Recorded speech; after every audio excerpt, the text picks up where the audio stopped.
Here we are. Better or for worse, I've loaded into Lydia Fry in World War I. The reason for that is there's actually an outstanding mission that we haven't done, which we should do. Everything you've ever wanted, right here. Something's happened to them. Last known location above Carpenter's Miss shop. Fry has uncovered the location of the sinister cult of spies plaguing our streets. You know your orders, lads. Follow her lead, and let us rid London of this menace. Won't last long. That's the way to do it. Infiltrate the spy HQ. Way over there. Surely I could fast travel. No. No, I cannot. Can in fact fast travel nowhere at the moment. Which is fine. Just fine. We shall make do.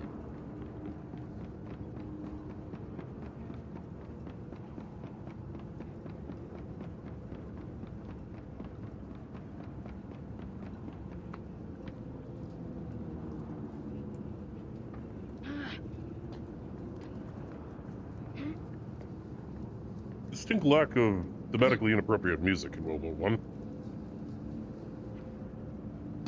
Which I find odd.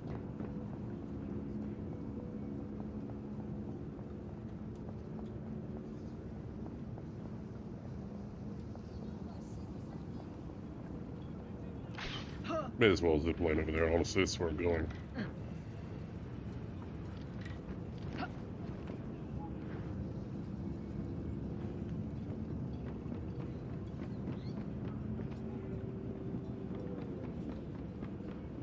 Ooh, piece of candy.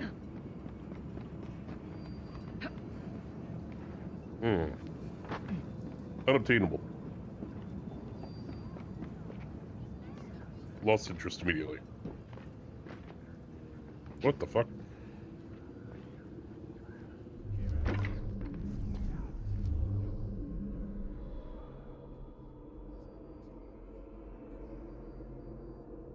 What am I looking for?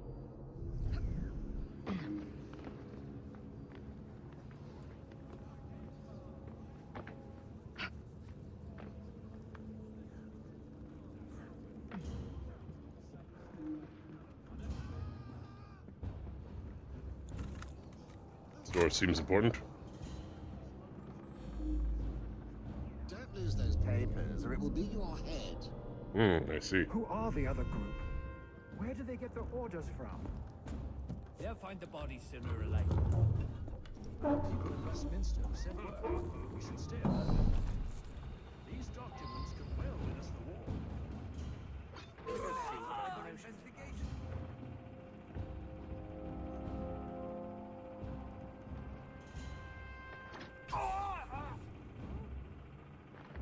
Need a helping hand. I'm in trouble now. My beloved Yep, calls to pretty me. much. You will not keep me from her. Your beloved. Ah, he's a sage.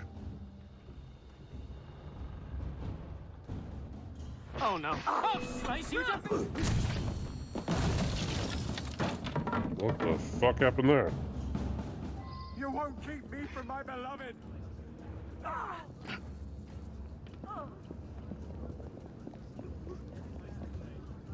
I think I left the stove on at home. This isn't gonna end My well. beloved calls to me. You will not keep me from her. Piss. God fucking damn it. Don't run, little bird. Take a bullet yet. You again.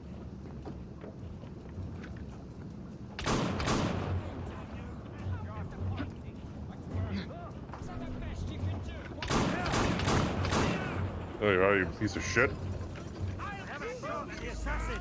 There's no way for you to win.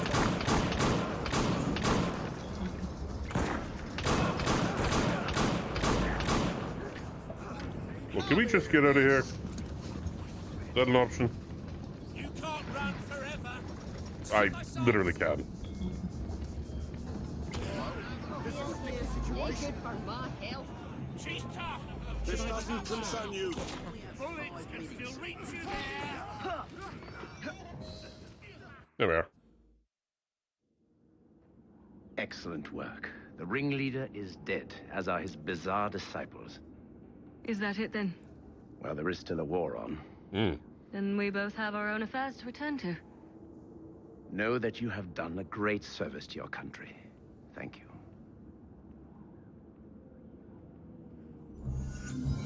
Cheerio. Runic Mayan Cane Sword. Very good. Hello, Juno. The man Lydia Fry killed was my husband, Aita, reborn. Known in your time as a sage. Yes. Thank you for discovering his fate. His pattern will be added to my own. Perhaps you believe, as other assassins before you, that it is your duty to work against me. But consider this. It was an assassin who freed me from my prison. Kind of. I am no longer she who lies in wait. I am the mother of wisdom. I am the nexus of flesh and machine. I am Juno. And if You are deleted in the comic book. Your generation can see things my way, then perhaps you can too. That's not how that worked. You tricked him. Receive codes now. Go You had literally no other option. What are they talking about? Alright. Back to reality. Well, not really reality. Back to 1868 or some such.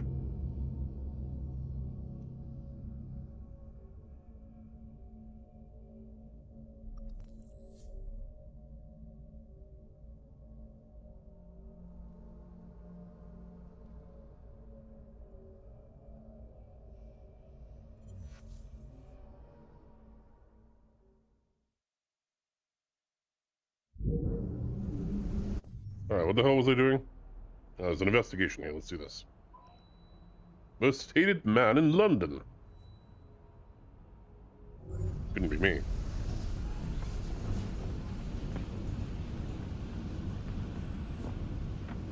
Hey look, money.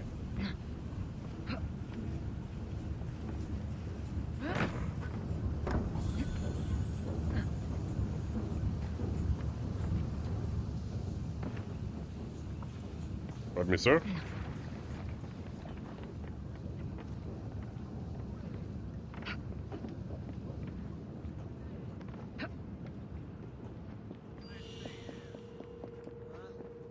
Huh?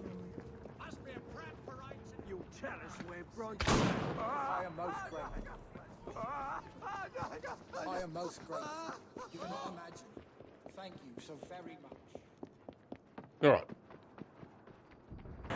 Oh my god.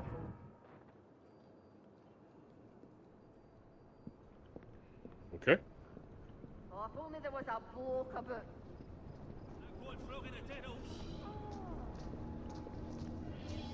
Hello. That done me a heckin' spook real quick. Think of that. Crushed by a crate. The most hated man in London. Can you imagine achieving such a title? One day my brilliance will bring me similar recognition. Catch the thief! Mr. Raymond, what are you talking about? It's of no consequence. What's important is that this man was hated by many. But who delivered the fatal blow? I suppose I'll have to find out, shall I? Look at that rotten thief! Nice stepping here, mate.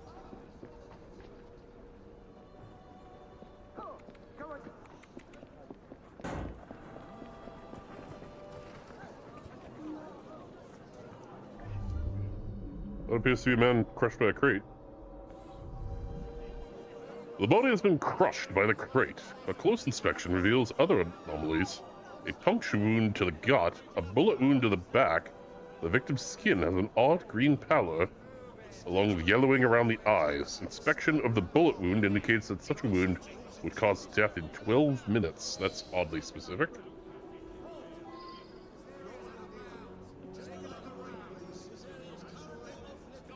Listed daily activities: the pharmacy, the pub, the apple, household accounting. Question mark? Street watch. Broken pocket watch stopped at 1:17 precisely. What did the book say happened at 1?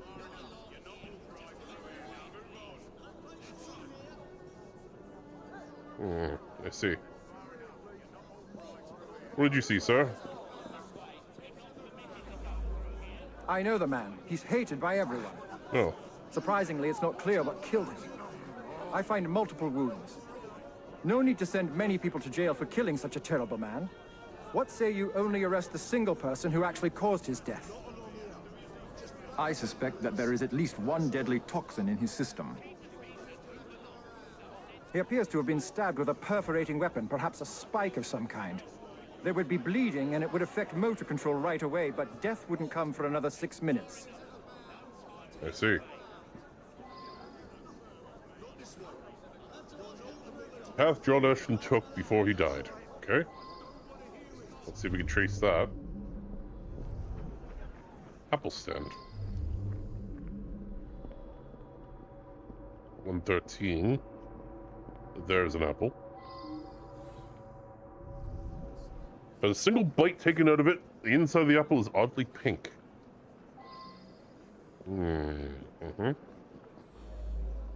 He's my husband. Oh. Each day I bring him the household expenses just after he eats his apple. I also brought him his invitation to the knighthood ceremony. The one with the special scepter. The what? Of course he wasn't going to take me along. I often tie up my hair around a knitting needle. What business is it of yours?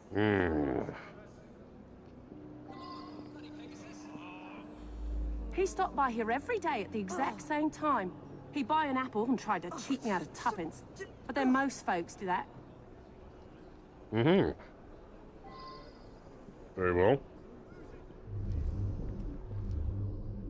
More footsteps.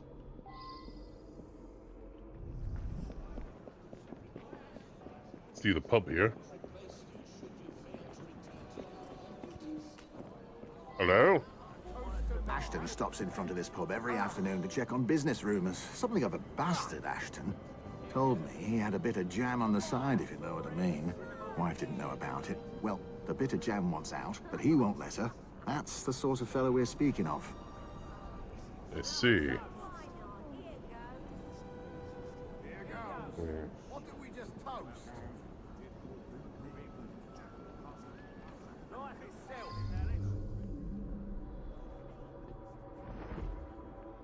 There's clues here.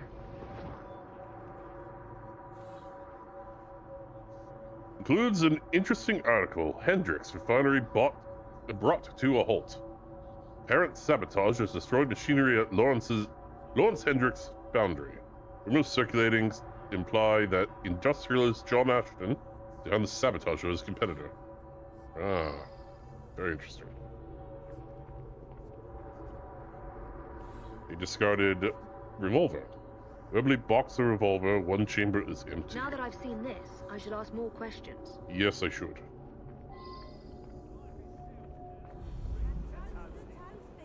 That was Ashton's doing. The man had it in for me.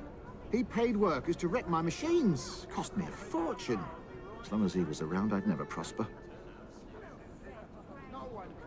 And the gun? As a matter of fact, I do carry a revolver at all times. It can be a dangerous neighborhood for a wealthy fella such as myself. This proves nothing. No, it doesn't prove anything, but it does establish a timeline.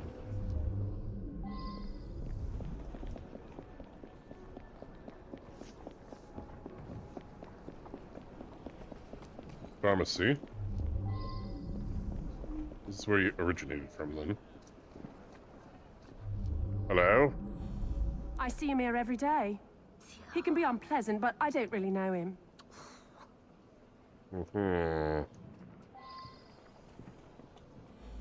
He's been coming to me for years.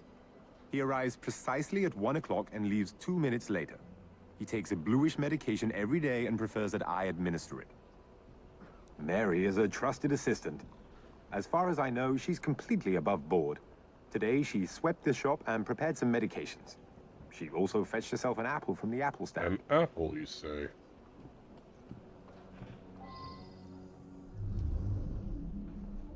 Oh, interesting. Pharmaceutical cabinet contains chemicals labeled "Warning: Do not to be ingested." Chemical 1 is bluish in color and is listed as causing erratic movement after 10 minutes and death after an additional 16 minutes. Causes jaundice about the eyes and has extreme anesthetic effect. Chemical 2 is pinkish in color and is listed as causing erratic movement after 2 minutes, death after an additional 9 minutes. Yields a green tint to the skin.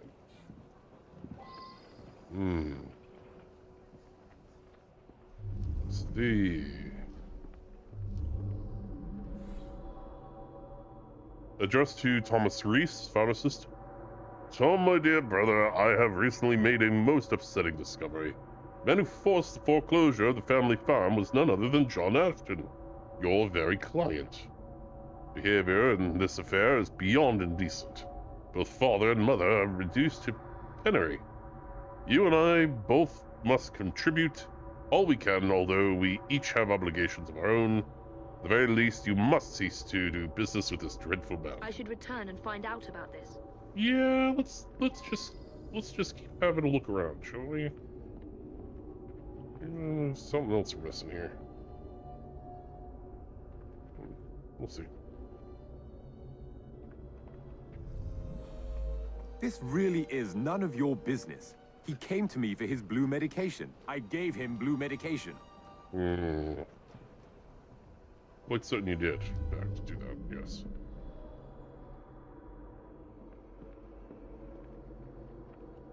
There's an implication that there's, what is this? Medicine box of Ashton's prescriptions with a few remaining blue pills. Must have dropped it along the way. Fascinating.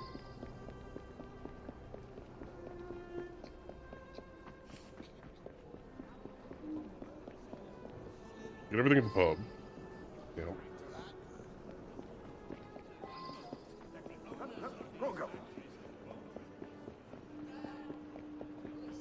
Apple stand. Let's talk to the apples lady. Girl who works at the pharmacy? Yeah, she slipped me an extra threepence. She had a special apple just for Mr. Ashton. I gave him that one when he come by. Okay. Mr. Ashton did look strange like. Eyes all yellowish. And then he turned pale after he bit into the apple. Almost green, really. Pink medicine.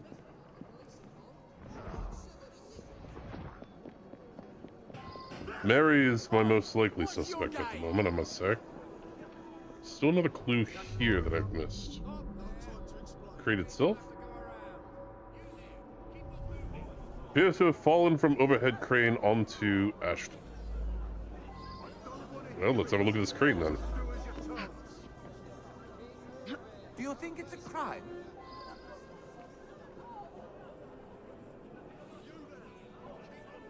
A huge coal-powered crane. The driving mechanism is complex and requires an expert operator. I should go back and ask about this. I will.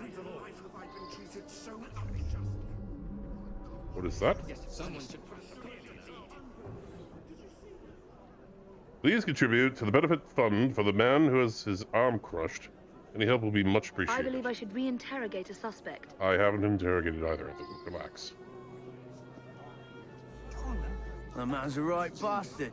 I hope he's smouldering in hell. Well, I'm not a crane operator. I wouldn't know how to work that. My best chum is maimed for life, and Ashton didn't care a fig. He deserved what happened. Beyond that, I'm mum. Look, please. Not please at all. He owned this site and paid us. We all hated him because he looked for any excuse to cheat us out of our wages. I didn't hate him any more or less than my mates. It's difficult to work properly. You'd have to know what you're doing to drop it at just the right moment. Eddie? Yeah, I taught him how to work the crane a few days ago. That's around the time I'm given a few minutes to eat something. About then I would have been buying myself an apple at the stand down the street. Hmm.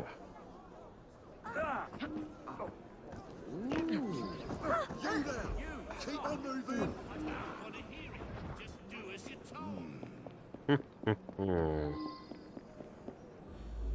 Yeah, that sounds right. Came by for an apple. He was here when we heard the crate hit the ground. There's so many ways that he would have died. Kind of fucking everyone's fault. I'm suspicious of Mary. I'm also suspicious of this gentleman here, who dropped a fucking crate on him. One has been crushed by the crate. Close inspection reveals other anomalies. A puncture wound to the gut. Bullet wound in the back. Victim's skin has an odd pallor. Bullet wound indicates such wound caused death in 12 minutes. See this book again?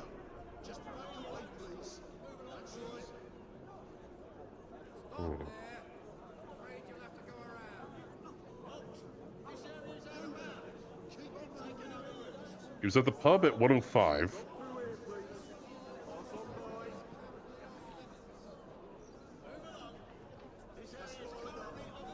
The gunshot wound.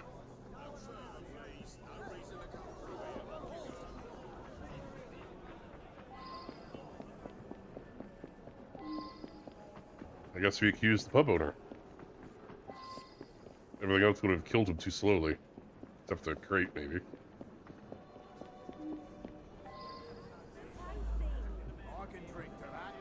Yeah, okay. I didn't shoot him where it counts, but he bled out before anything else killed him. I should win something. No? Okay.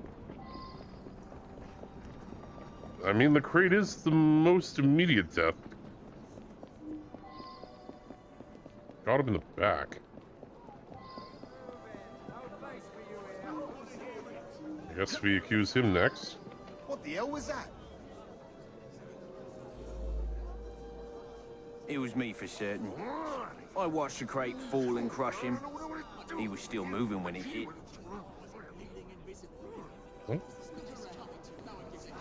Well, that's Mary.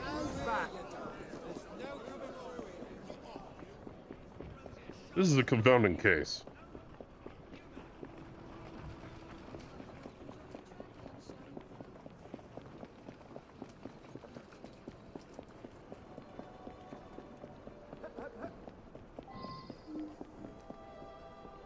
Who are you? What's your deal? Quite right. I asked the apple seller to give him a special apple. Is that a crime? He was a horrid man. That's all I have to say. I'm not that clever with poisons. It's pure luck that I'm the one that killed him. No?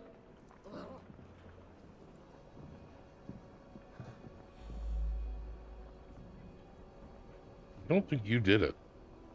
Maybe. You have motive. I don't believe the timing of the poison indicates that I'm the one who killed the man. More's the pity. Christ, I'm losing everything. Okay, then it's the wife, I guess. Stabbed him with a knife of some sort.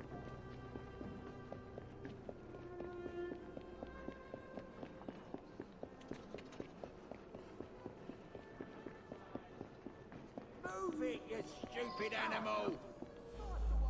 Very well. I found out about his dalliance with that girl from the pharmacy. Dalliance? It's not the first. Divorce is all but impossible given his influence with the clergy. I'll be the toast of the town. Got her. A very unpleasant fellow. But what was that business about a knighthood ceremony? In any case, Mr. Raymond will have a story for Purlock Publishing. Wealthy business owner John Ashton was murdered not once but 5 times. So hated was he that his business rival, his employee, his wife, his mistress, and his pharmacist all made attempts on his life. Poisoned, shot, stabbed, finally crushed. Ashton came to a very gruesome end indeed. My goodness.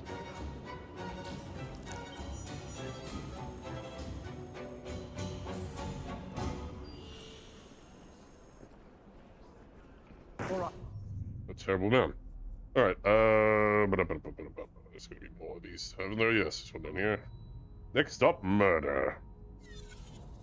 Appears to be a train. Oh, gosh.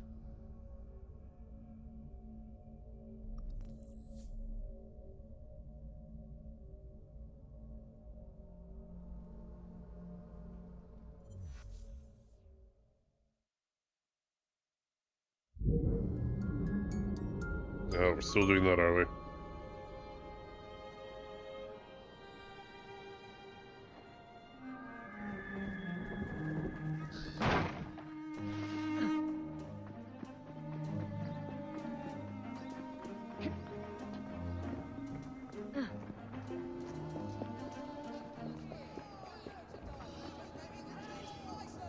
So the mystery of the body found on the banks of the Thames.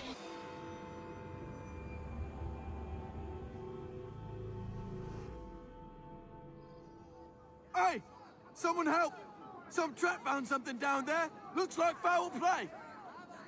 Foul play. Anyone else to see? See a chest.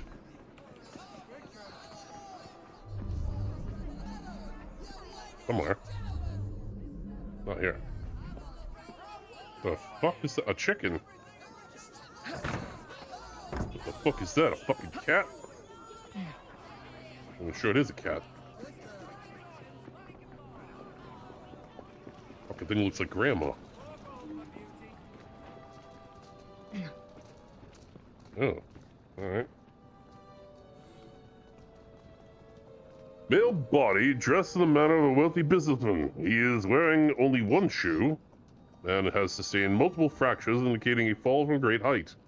There's no identifying documents. Are you the tramp that found him? I heard a splash, and right quick pulled this bloke out of the shallows, dead as a mackerel. You don't say. I live there now, if you can call it living. I lost my job, didn't I?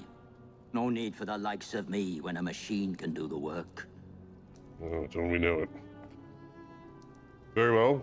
I don't have you as a suspect, I'll be quite honest. Drag marks. It's found down here in the water. Impact. Fall.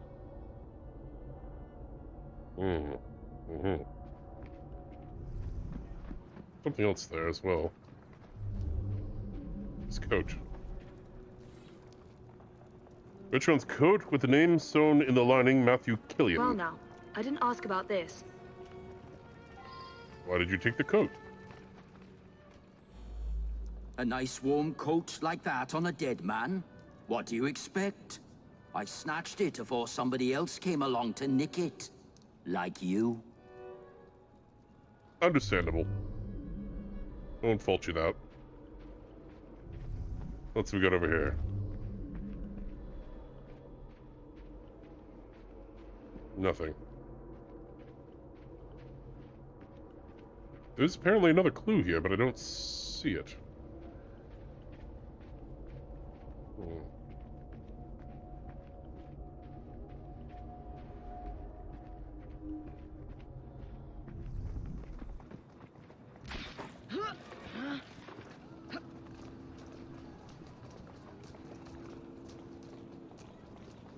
Climb up, you bitch. There you are.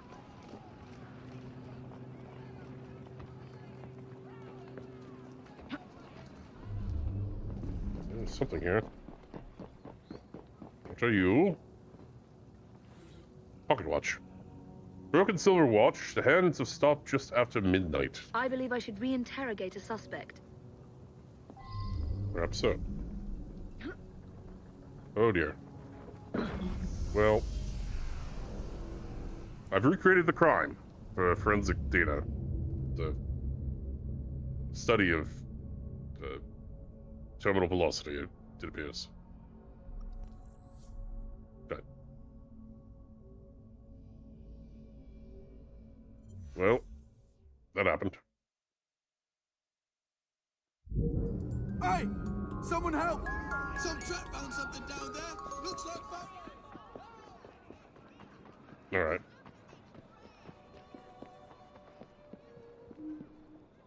Let's start this whole thing over.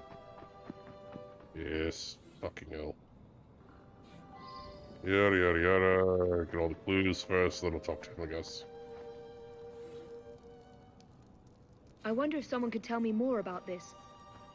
Do you?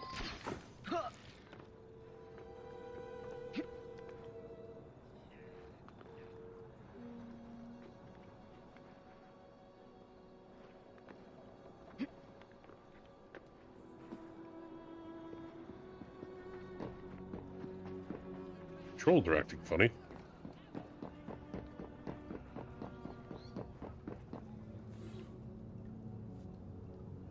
I believe I should re-interrogate a suspect.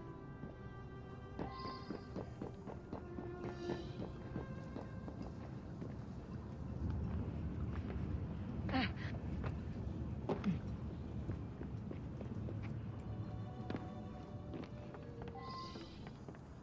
now we can talk to this man. Hello, man. I heard a splash, and right quick pulled this bloke out of the shallows, dead as a mackerel. The midnight train, that must be the 616, stops in the station down the road. If you hurry, it might still be there. I live there now, if you can call it living. I lost my job, didn't I? No need for the likes of me when a machine can do the work. A nice warm coat like that on a dead man? What do you expect? I snatched it before somebody else came along to nick it. Like you. Alright, midnight train. Victoria train station.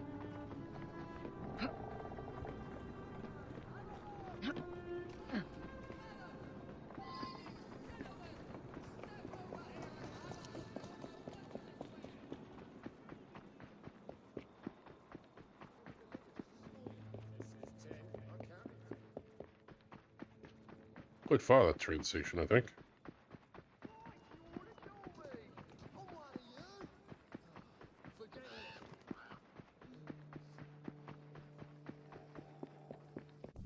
Fast travel though, it might be faster. No.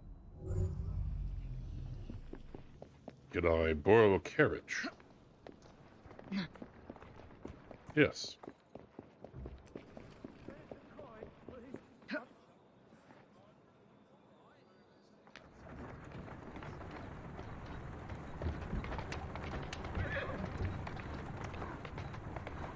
Go on. Come on.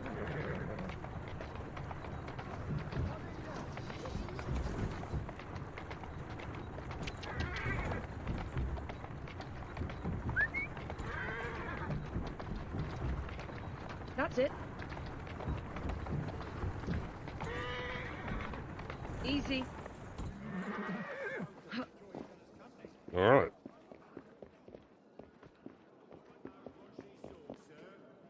Where's the entrance? Roses for love, lilies for pride. Hello, sweetheart. How are you fascinated by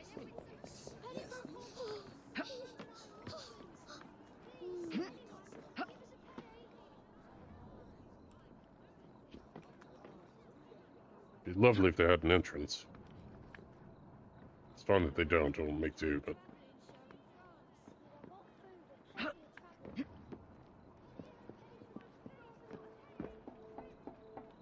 Bloody hell, just...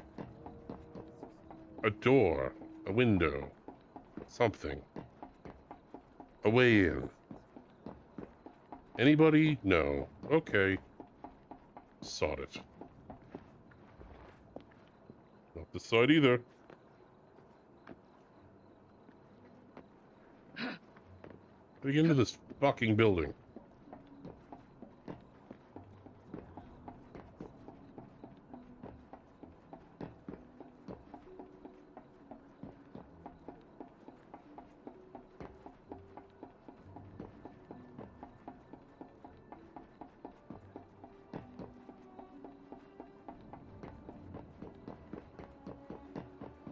Would that I could just shatter the glass, you know?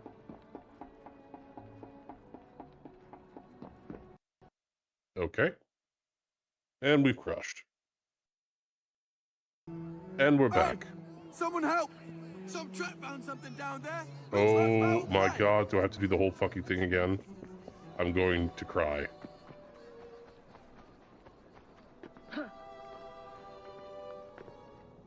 Fine, whatever.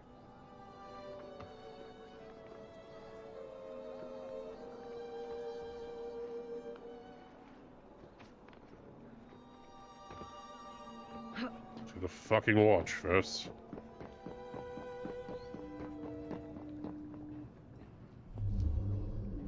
What?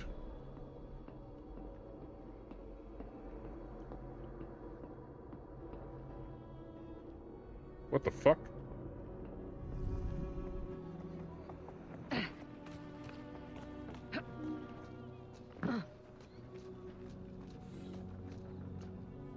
Yes.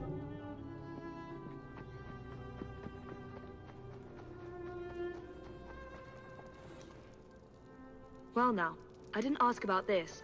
No, of course you didn't.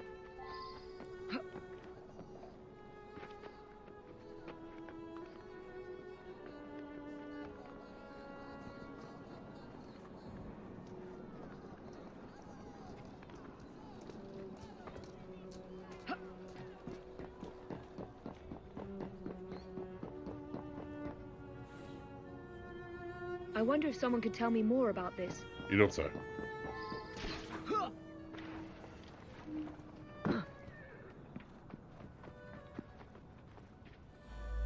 I heard a splash, and right quick pulled this bloke out of the shallows. You don't Dead say. as a mackerel. The midnight train, that must be the 616, stops in the station down the road. If you hurry, it might still be there. I live there now, if you can call it living. I lost my job, didn't I? No need for the likes of me when a machine can do the work. A nice warm coat like that on a dead man? What do you expect? I snatched it before somebody else came along to nick it. Okay.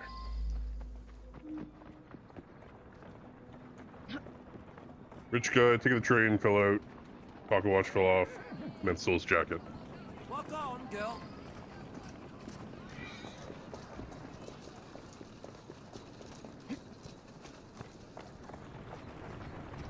Move it!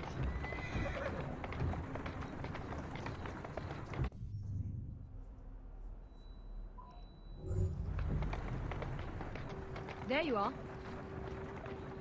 Yeah! Here now.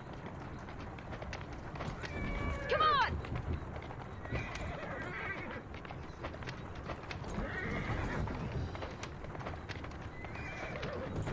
Come on! Faster! Come on! Yeah! Move it!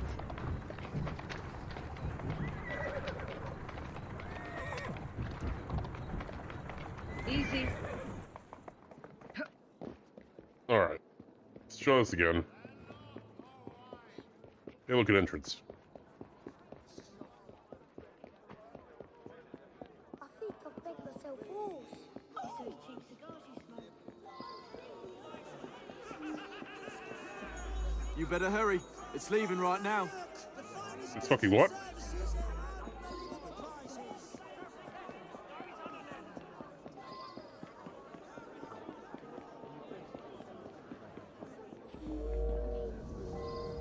I had drinks in the dining car with Killian. We had business dealings in the past. It was a pleasant surprise to discover him on this train. I suppose there were some disagreements, but there always are when a great deal of money is involved. I felt unusually tired and came back here to get some sleep.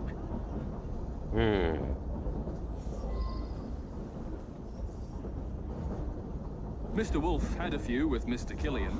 Then the young lady invited herself over to have a glass with them. Young lady? Mr. Wolf became terribly tired, even though he'd only had one drink. He toddled off to bed well before midnight. I stayed in the dining car for a few drinks with the barman. I've been Mr. Wolf's valet for going on several years. He's frail and needs a man like me to help him about. Mr. Wolf bought him drink after drink. Then they got angry. But the young lady come over, and it's obvious that Mr. Killian was interested in a rendezvous, like.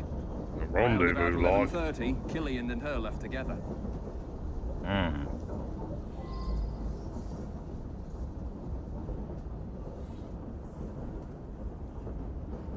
A derringer. Small ivory-plated derringer, chambered for 2 bullets, but one is missing.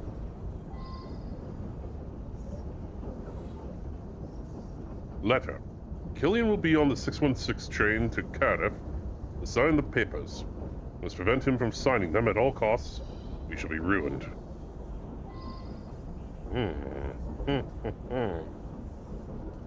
Derringer's a woman's gun. Sam? He's a trusted valet. He's terrifically strong, which makes him useful in many situations.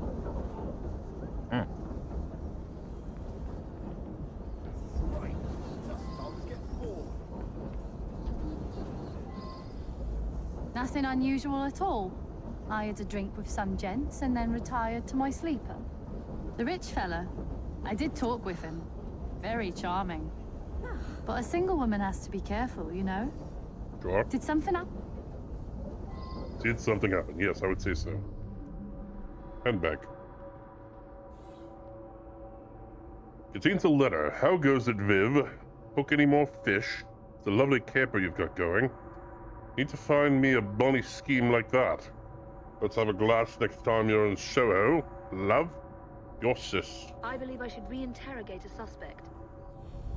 Oh, all right. I flirt with rich blokes and the barman slips them a mickey.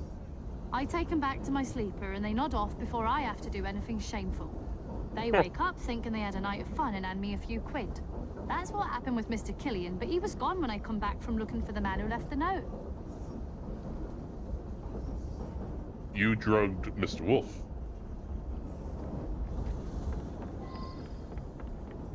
That's why he was tired. So I do believe you've been drugged. You mean the young lady? She and Killian hit it off famously. Embarrassing, really.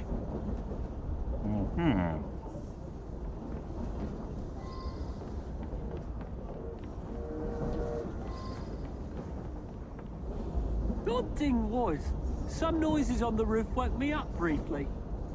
You say someone was thrown from up there? You have to be a very strong fella to drag someone up onto the roof. I would agree with that. Vivian had another of her dupes in her compartment by then. After that, I remember people going past me from time to time, but I was half asleep.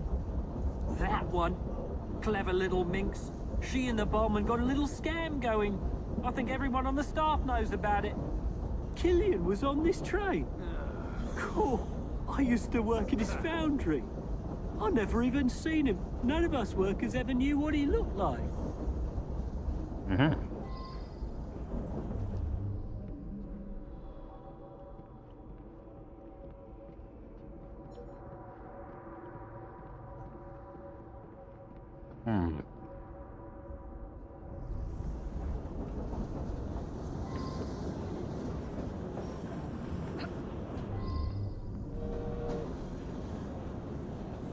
You have a shoe.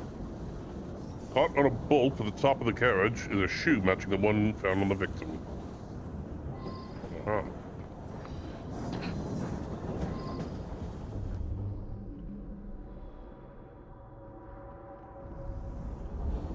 Nothing unusual. A couple of passengers came in and had a sort of business meeting. One of them was buying a lot of drinks for the other, and then they started to argue. But Vivian went over and joshed them out of it. She's a frequent passenger, that one. Hangs about with the wealthier sort. Likes to entertain them, if you take my meaning. Yeah, I helped Vivian fleece the dupes. I slipped a pill in the wine for the table. Both gents got sleepy, but Vivian picked the richest one.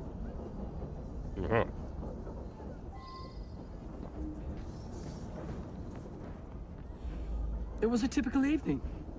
As far as I knew, nothing unusual happened until you came aboard with this story of a murder. I was tidying up in the passenger car. Around midnight, Vivian ran through. She thought someone was looking for her. She rides the train often. She's very friendly with the other passengers. Just another wealthy passenger. They're all pretty much the same.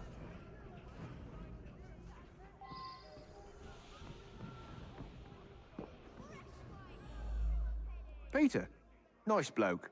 Came here after being sacked from a foundry a few months ago. I'll tell you, he looked white as a ghost after he served the businessman. Hmm.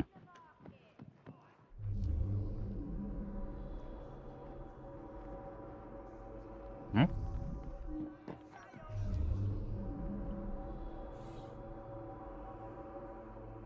An article about Matthew Killian's efforts to close an enormous business deal in Wales. That's that Killian is well known for replacing workers with machinery. There's a likeness of Killian in the paper which matches the victim.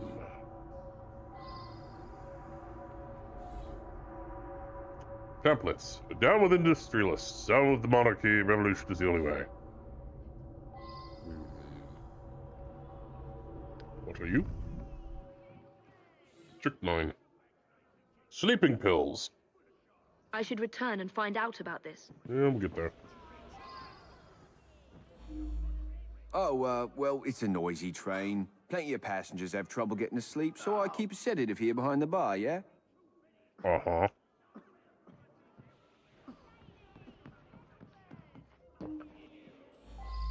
Well, Peter worked with me at the foundry. He's a very strong bloke. I got my arm mangled in one of the damn machines they put in. Then Killian sacked the whole crew. Peter, he helped me get hired as train staff. Hmm.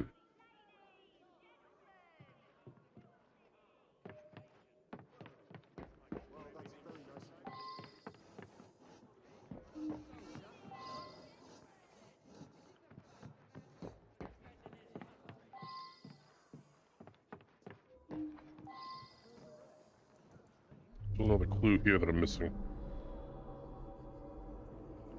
There it is.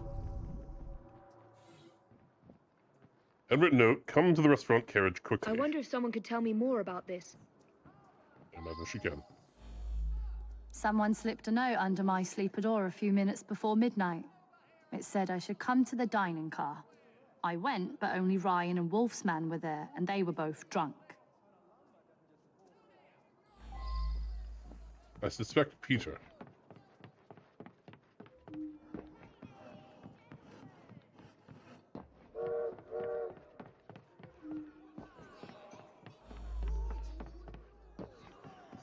You are the most suspicious man here. I may help Vivian fleece the odd duck, but I'm no murderer. I think you might be.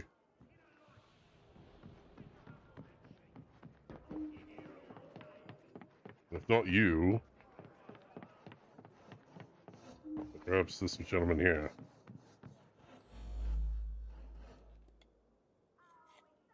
I was in the dining car, carousing with the barman. He's a good bloke. Hmm. Wouldn't be him. He's old and frail. Not you. Not you. I don't know enough about you. You don't strike me as anything. Just another wealthy passenger. They're all pretty much the same. Yeah. I don't know.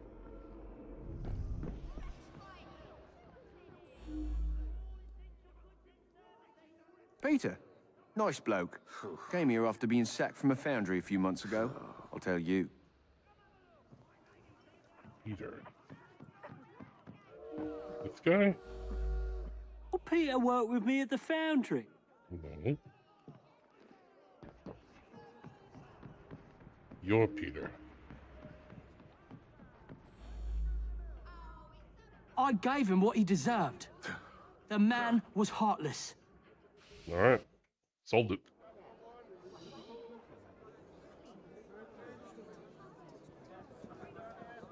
I believe something larger is afoot. A lot of murderous anger concerning industrialists.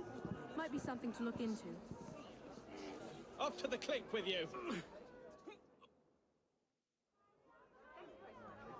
Industrialist Matthew Killian was drugged and thrown to the top of a moving train by his former employee, Peter Jespers. But out of the work by mechanization, Killian's factory, Peter found employment as a humble train steward. However, one evening, Peter realized that Killian was on his very train.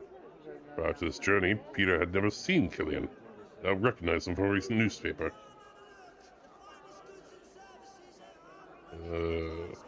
Peter, knowing that frequent passenger Vivian often swindled wealthy fellow passengers, waited until she lured Killian to her compartment, cunningly arranged for her to be called away by means of an anonymous note. Peter then used his considerable strength to lift the drugged magnate and drag him to the top of the train, whence he threw him to his death at midnight. Killian's rival, Angus Wolfe, hoped to get Killian so inebriated as to prevent him from participating in the business meeting the following day, but Wolfe himself fell afoul of the drugged brandy and slept through the entire episode. As for Peter, the murderer, perhaps he meted out justice in turn. He will now meet justice himself.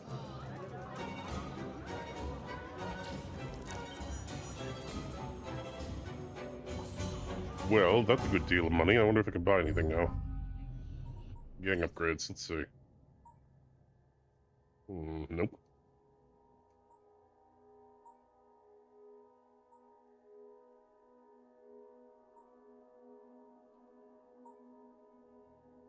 Could get brutes.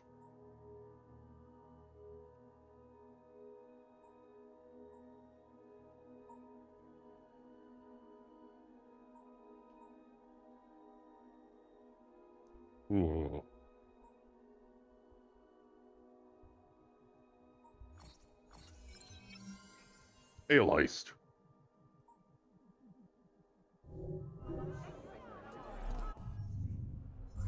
Let's say I had skill points. No. I do.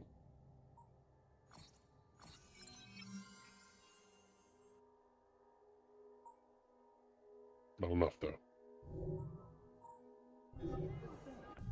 Alright. Next. You there. That appears to be the next and only one. Very well.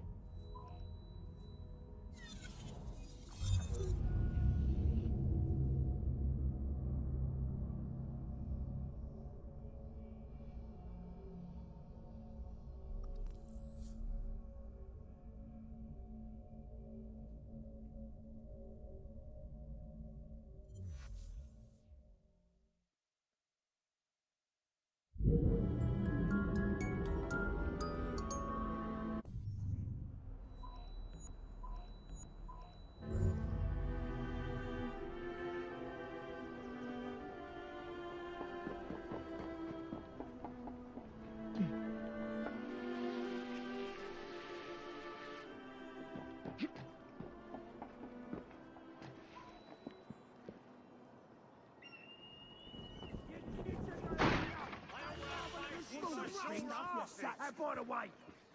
I'm here for you! You won't get away!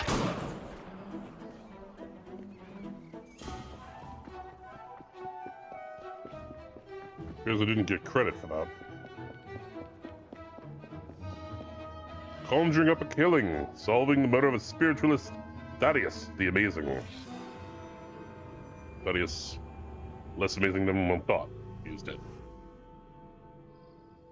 My dear friend, the Ghost Club has an extraordinary case for you. Yeah. Spiritualist Thaddeus the Amazing has predicted his own death at his next seance.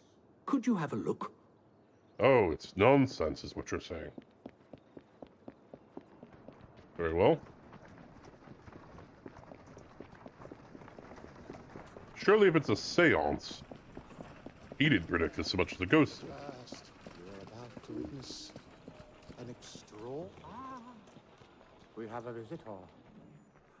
What is happening here? Help! Not yet. Ah! Someone, light the lamps. Good heavens. Oh, he's actually dead.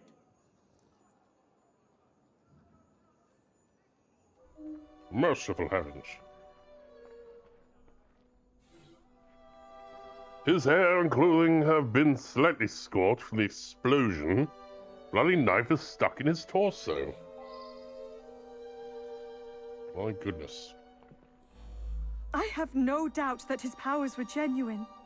He was able to tell me of my daily comings and goings, and all manner of details that he couldn't possibly have known. He certainly was going to be able to put me in contact with my sister. I've been coming here to decide whether I should accept a marriage proposal. Thaddeus had been attempting to contact my departed sister so that she could give me advice. Thaddeus was a kind man who sincerely wanted me to make the best choice. He's a swindler. Now what am I to do? I'm so You're grifted. sorry to lose Thaddeus. The oddest part is that he claimed all would be revealed to each of us before his death.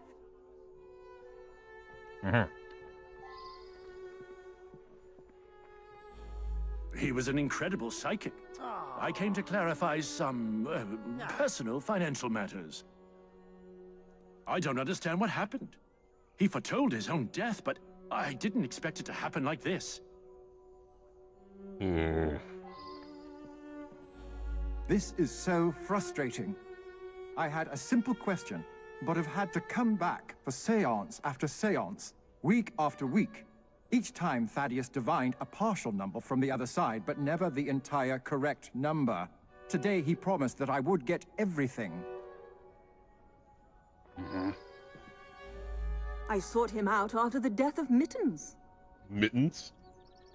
Mittens is my beloved kitty cat. Of course it is. She was run over by a milk wagon several weeks ago. Oh, for Christ's I've been sake. trying desperately to contact my sweet thing ever Oh, since. I hate you.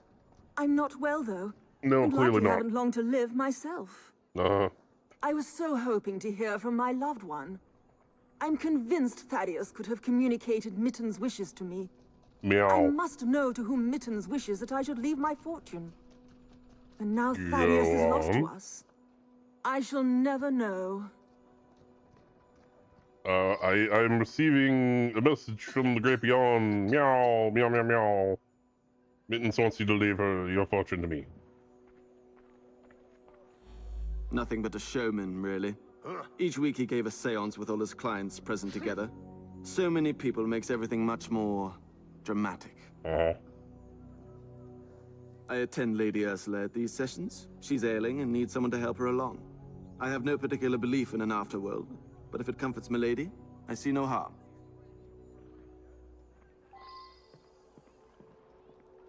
Have a quick peek upstairs, shall we?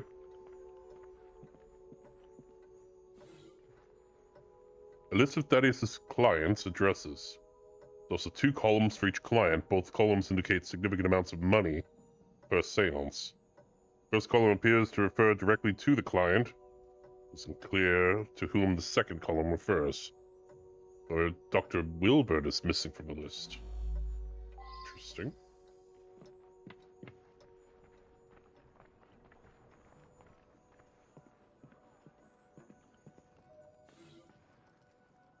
An unsigned paper which would enable Thaddeus Smith to act as Howard Roberts' legal I representative. should return and find out about this. Yes, we're going to find out all about all of these things.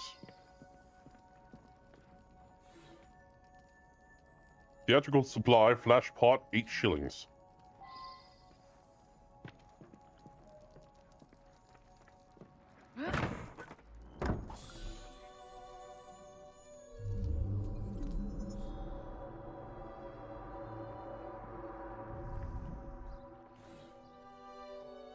For the love of God, get his signature on the next session, or I swear I'll expose you. A.R.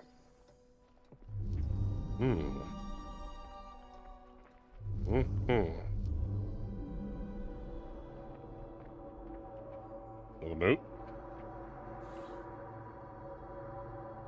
Weathered, probably written weeks ago. I found a tramp who lives on the street near one of the pigeons.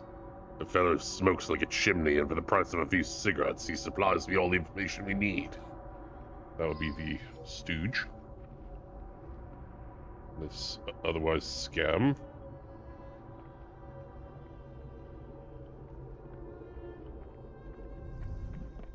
Go back downstairs for a moment. It's you. What are you? You're the flare. Timer and flashpot. A rudimentary timer with a charred remains of a fuse attached. Fuse leads to an empty plaster cylinder. Apparently the container of a non-lethal amount of gunpowder to produce a recent flash of light. Okay. Understood. You, sir? Thaddeus felt that if I signed some papers, it would demonstrate to my dead father that I had absolute trust in Thaddeus. Mm-hmm.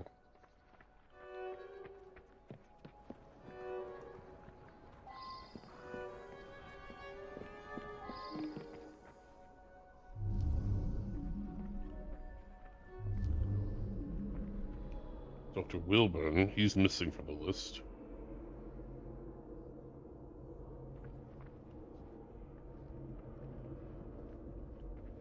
I don't have an AR, but there is an Asquith, and I don't know who that is. What do you suppose is going on over there? Don't worry about it, kid. Nobody fucking asks you.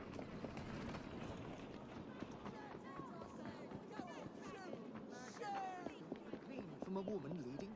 Yeah, say that again. Onward. Oh, there's somebody here.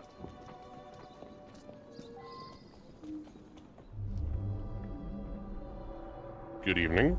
My brother has become obsessed with some secret bank account. He inherited almost all of my father's fortune, as well he should as the male heir, but some was locked in a secret account. I think it unlikely that it should be a significant amount.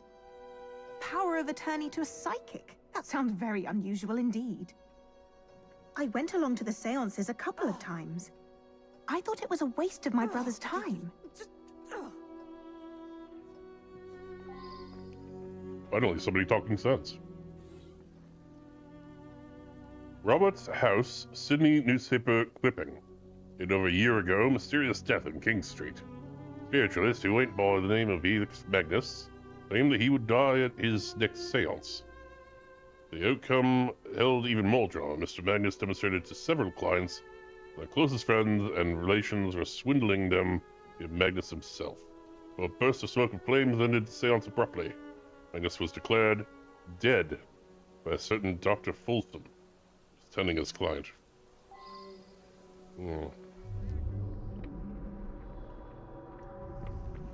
Changed his name, moved to England. That's what I gathered. Several scrawled notes. Betland Bank, A7, Bank of Kent, 270, York Bank, A72. Guesses.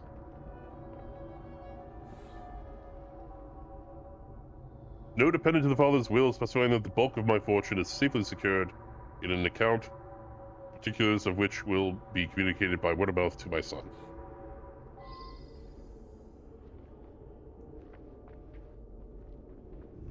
Very well. Come on, bloody Pegasus!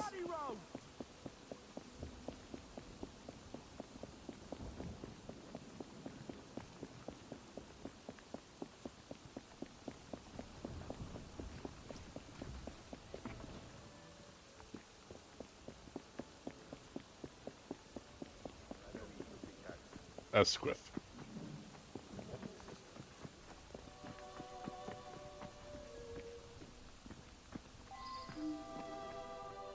And you are? Her father mentioned this swindler to me.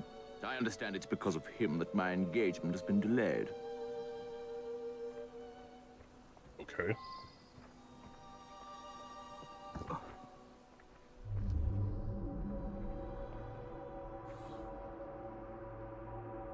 There's a letter in one of the pockets. Boy, dear lad, if you don't get me the money by the end of the month, you'll be in a heap of trouble. In need of trouble that hurts. The kind of trouble that hurts. Need I say more?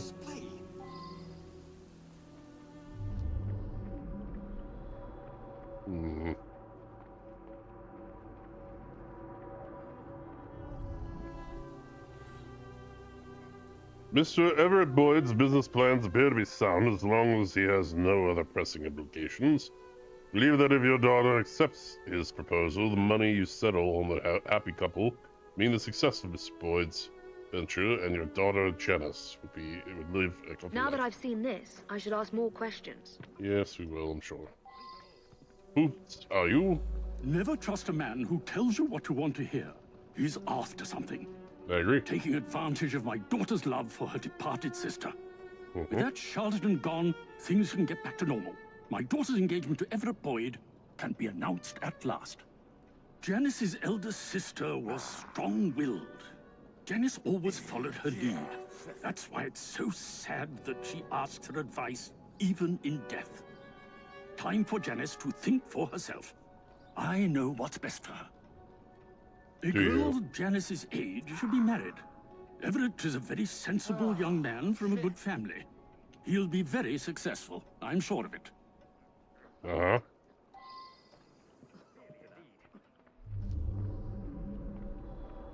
What other suspicious MacGuffins can I find?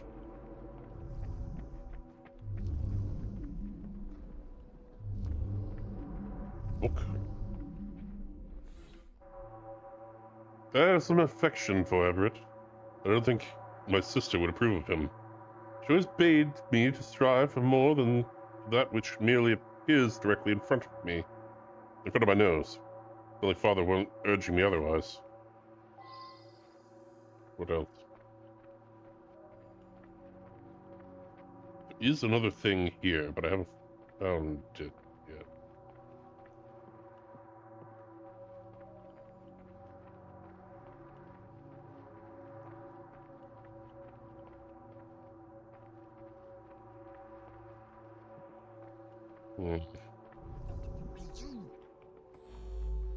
Janice is a lovely creature. I would be honored were she to accept my proposal. I do adore her. I know the owner of a local brewery, and I'm convinced his business will flourish. He just needs some financial backing.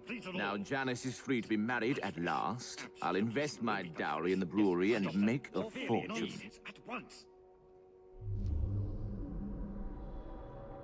What is that?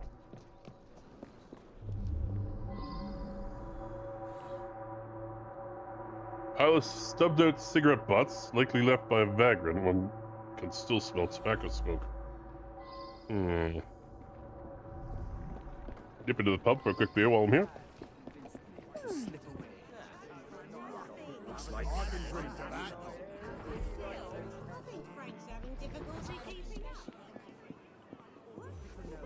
Is it none of her concern? It was Lady Ursula's house.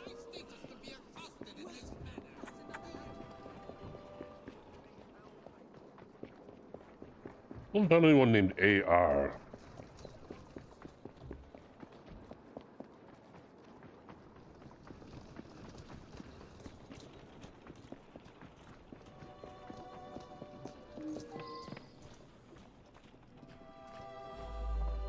Lady Ursula's health is not good at all. And now she's lost her cat, it's almost like she has nothing left to live for. Tell me of Mittens. Lady Ursula was planning to leave her fortune to her cat Mittens.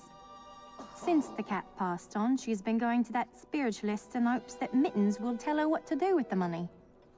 He's been Lady Ursula's butler for years. We have plans to marry. But first, Douglas needs to put together a little nest egg. He says he'll have some money soon. Uh-huh.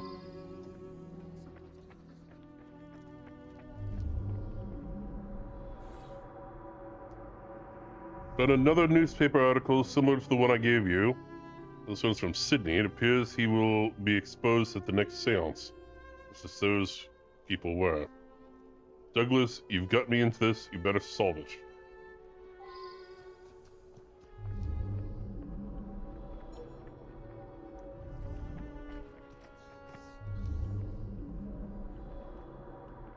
Another letter. To Miriam, my maid, and to Douglas, my butler. I leave my Belchingham, China, in thanks for their long service, to be given on their wedding day, whenever that day shall be. With my dear cat Mittens, all my remaining worldly goods, in the hopes that they bring him even a small portion of the joy he has brought me. In anguished handwriting and margin it's scrawled, Whatever will I do now that my dear Mittens is no more? Someone needs to learn them.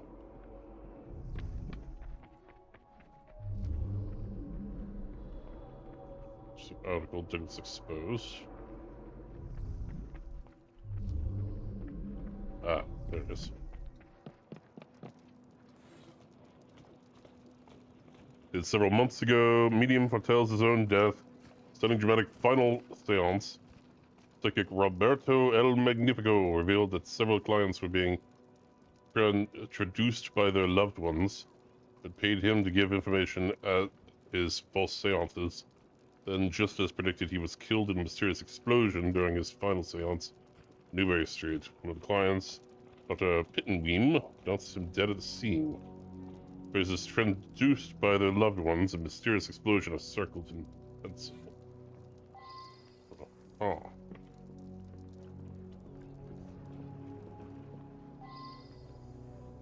Suspicious of Douglas. Suspicious of the doctor, but he's in on it.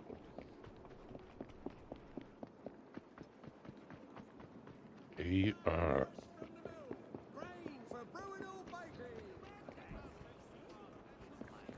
Am I missing something here?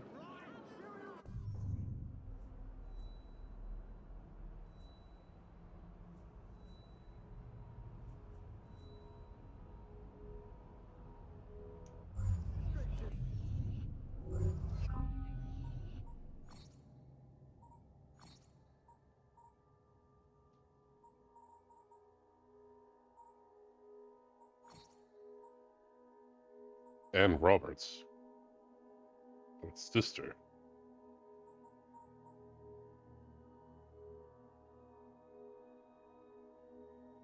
Mm-hmm.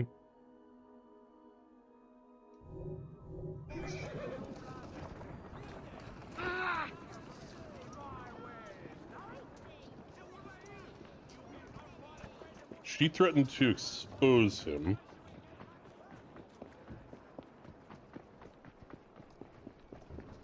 Fuck, I don't know.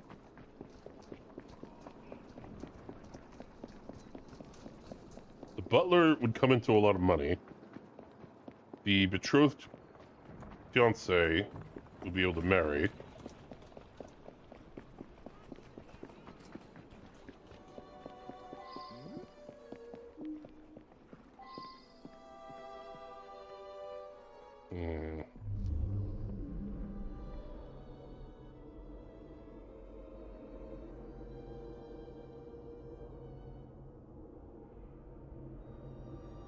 I don't think you're implicated. I don't think you're implicated either.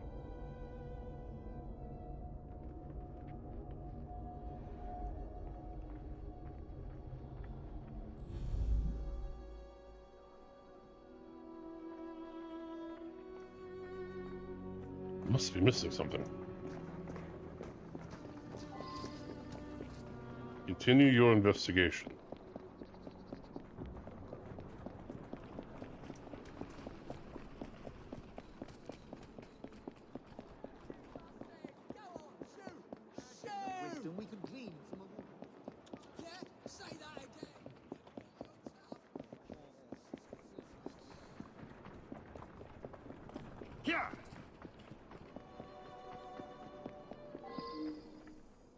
Get everything here.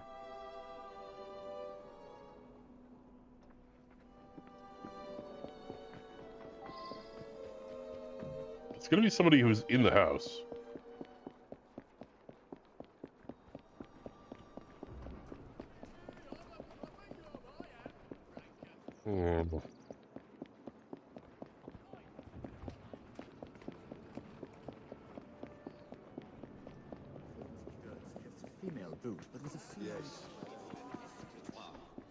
I'm certain I got everything here.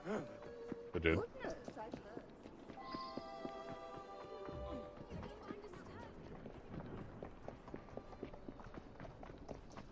Quite certain I got everything at Lady Ursula's house. Doesn't leave me with a ton of options.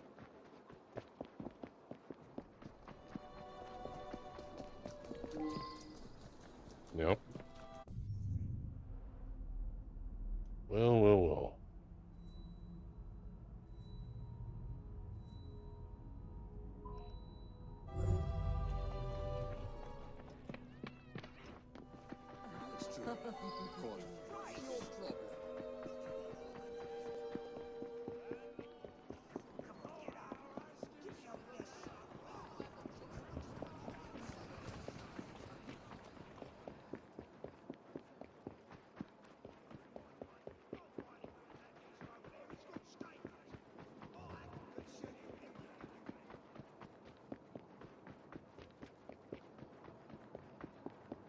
Who could it be? I strongly suspect the butler. Must be said.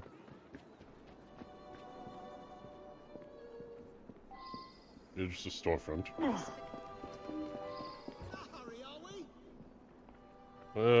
Fuck it, let's accuse the butler. Nothing but a showman, really. Each week he gave a seance with all his clients present together. So many people makes everything much more dramatic. Can't accuse Douglas. Interesting. What am I missing?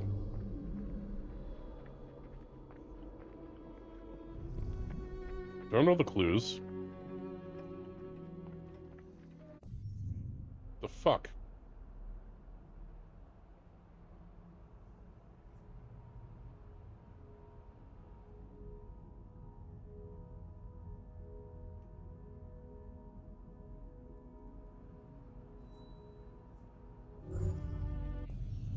I'm missing something and I don't know what it is.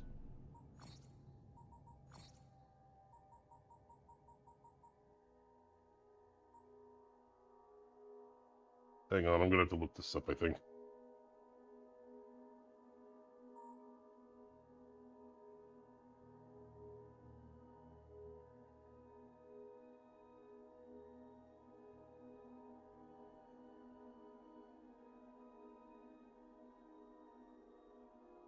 Conjuring up killing. Let's see. Office.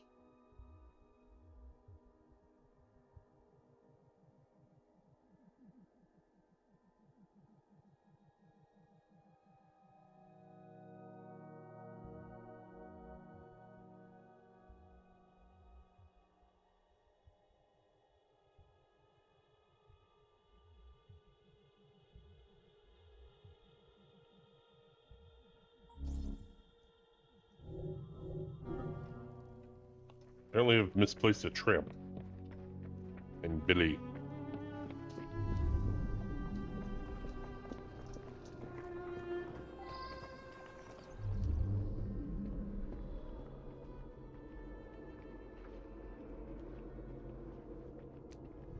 I mean, he could be fucking anywhere.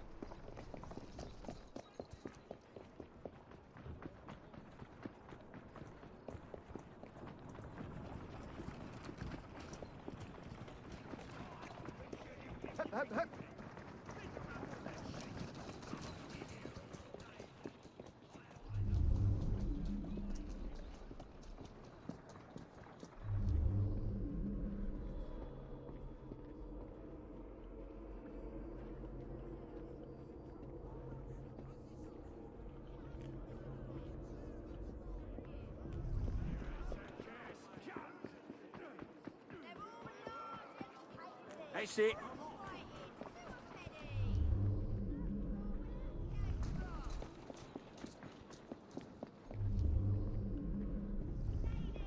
Well, in my good name, I don't care.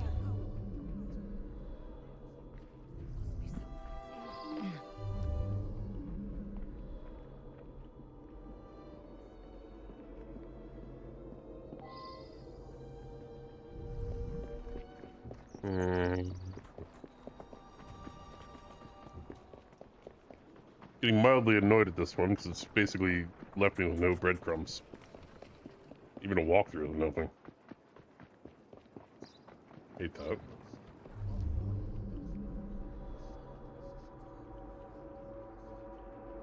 Tobacco scent. How was I supposed to know I was supposed to follow this?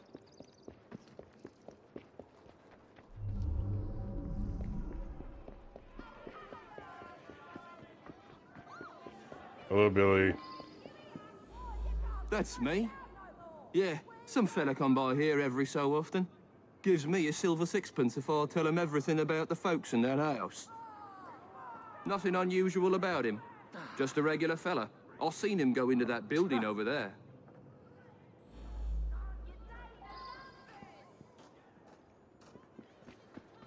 This building.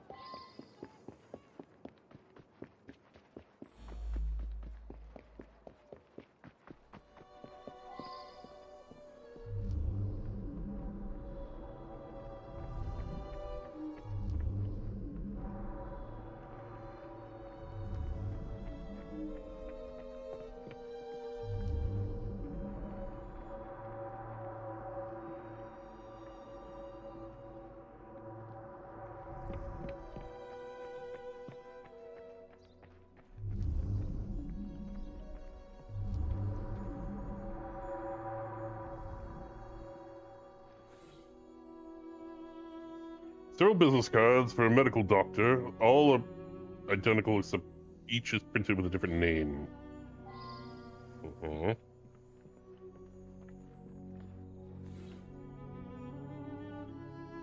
W. Arrive after the others, as usual. Will deflect suspicion. To make certain that we get a big flash this time, they must be convinced it's enough to kill me. Be the amazing.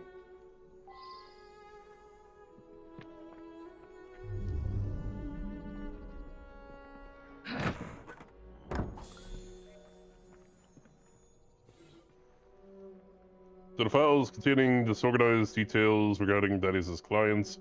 Example, wants Cat to tell her should inherit. Janice's sister called her Sissy. Cat loved to play with Lady Yu's teaspoons. Wants you to tell her that her sister approves of the marriage. Knows account number, needs his signature to access. Howard's father enjoys grouse shooting. I should go back and ask about this. Suppose I should.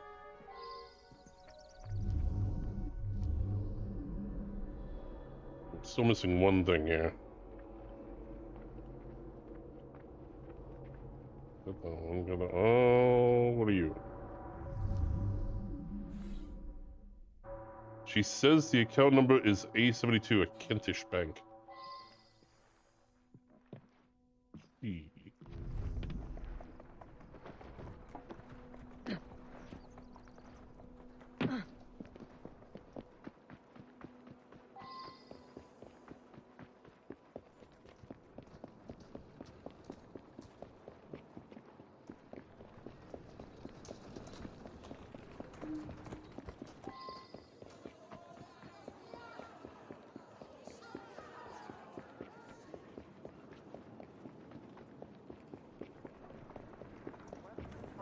Death to me. Hungry for action too. Hold up. Why are you highlighted?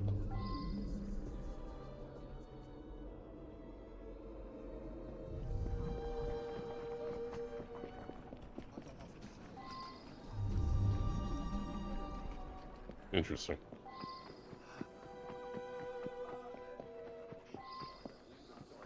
Perpetrated by London's I suppose I could grab that while I'm coming by.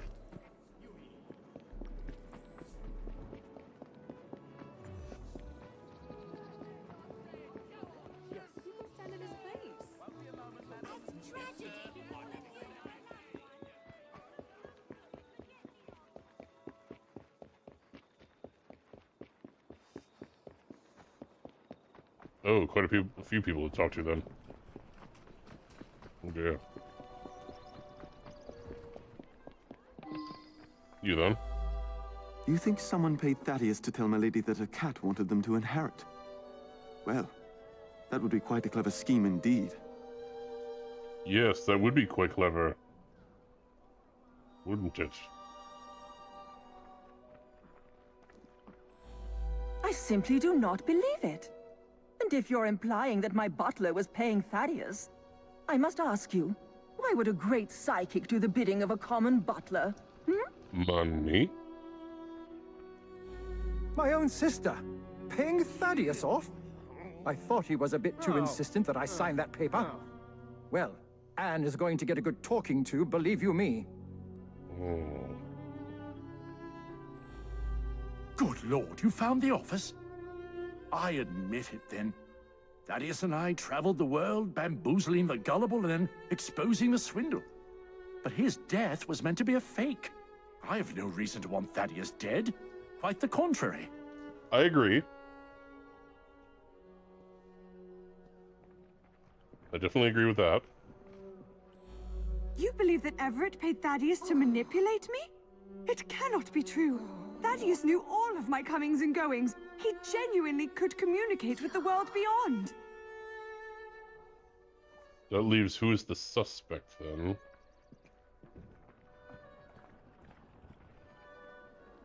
It would have to be somebody in this room, surely.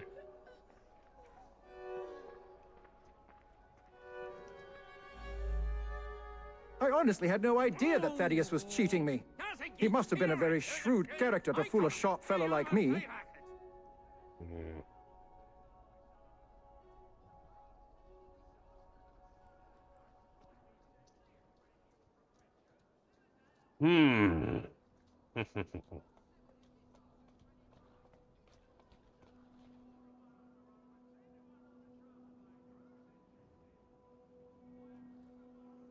It's gonna be the butler, then. Nothing but a showman, really. He was going to reveal my plot. He paid the price for betraying a fellow crook. I see. This Thaddeus fellow was rather too clever by half. But you pieced it all together very cleverly. Mr. Raymond was particularly interested in this one. He admired the duplicity of Thaddeus. Spiritualist Thaddeus Smith routinely swindled not just his clients, but his clients' friends and families. In city after city, Thaddeus and his confederate Dr. Wilburn lured in those desperate to speak to the departed in the afterworld. The swindlers were doubly paid, first by their clients, and by those close to them who wished to manipulate them. Such a fashion, Miss Anne Roberts hoped to gain legal authority for her brother in order to remove funds from a secret bank account. Mr. Everett Boyd wishes to ensure his marriage to Janice Asquith would take place in order to gain a lucrative settlement. Lady Ursula's butler, Douglas, wished to have her dead cat counsel her to leave her fortune to Douglas himself. And these accounted for Thaddeus's odd quirk of enjoying giving a good lesson to his fellow swindlers as he emptied the coffers of his clients. As Thaddeus then habitually exposed these manipulators before escaping by feigning his own death. This was corroborated by the supposed Dr. Wilburn, purporting to be simply one more client. But on this occasion, Anne realized the coming exposure, enticed the butler Douglas, the only swindler present at the crime scene, to murder Thaddeus in the dark. Farewell, Thaddeus.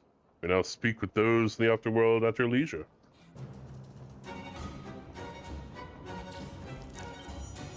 Got him. That was a tricky one. Do it on? Do. Ooh, cane swords, dove cane sword. Cane swords, dove cane sword. Sure.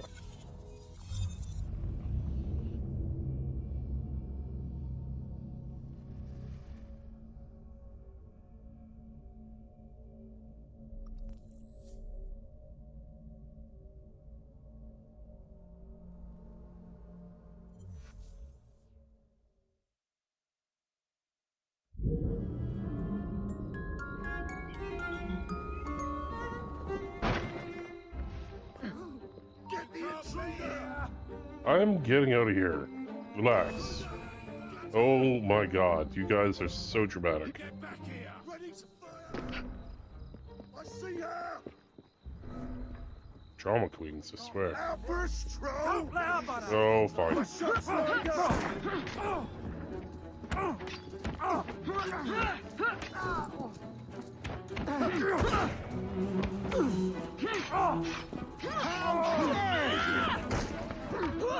Spread out!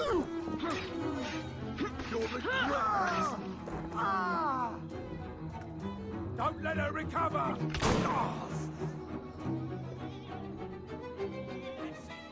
cur! Why can't I fire my gun? You're just another worthless cur! Keep at her! You won't keep this up! Can I just escape, please?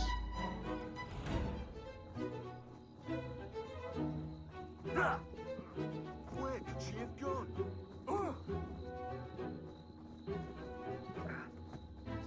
This is ridiculous. Hi. Here now, that's enough of that. Come back here, miss. Don't move, miss.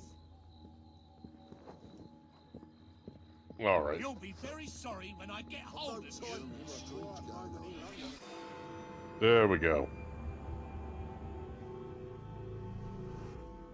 There has been a murder at the palace. A murder? I need you to be careful with this one. Anti-royalist pamphlets have been cropping up and tensions are high. The Queen is very nervous about security. This way.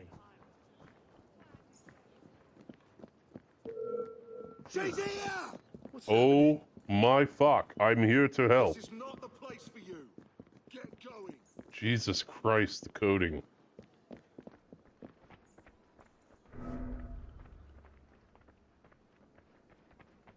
Everlene, you get me in some shit, man.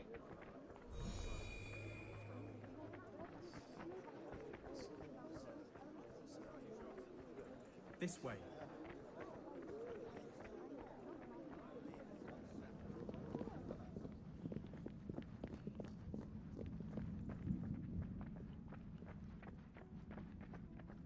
Or like Buckingham Palace, am I right?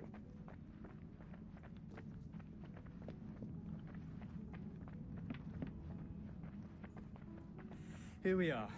Mm-hmm. Good luck.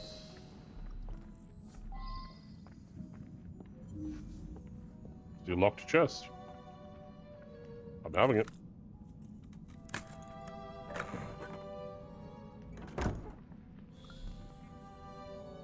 Lignum vase. Ligma.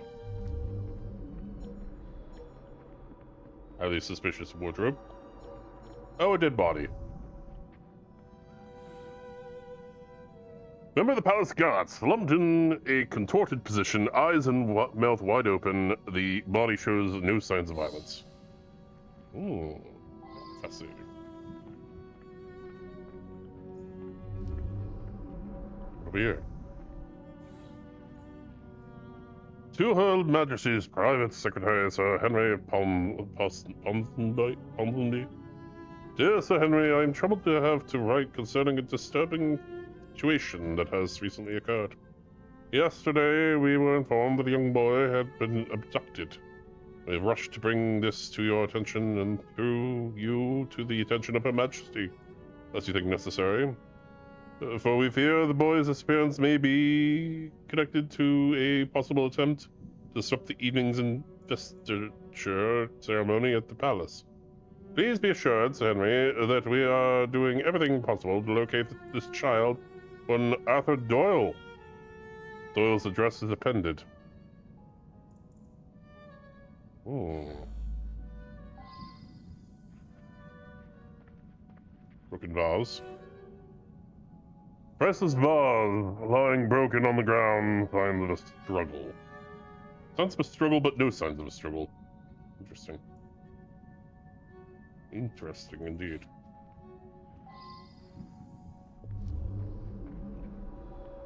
Hmm. Well, safe. Marked by deep gashes of someone I tempted to should break return in. and find out about this. I haven't asked anybody anything now. Please, leave the room for a moment. No one is permitted to see me open the safe. Alright, Mum.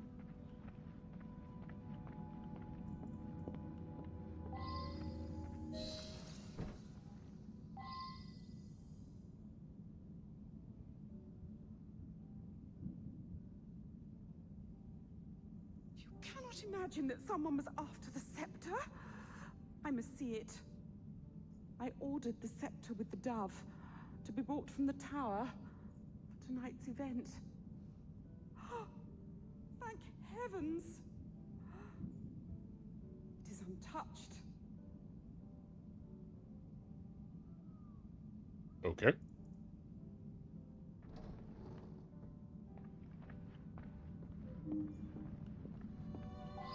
Mom?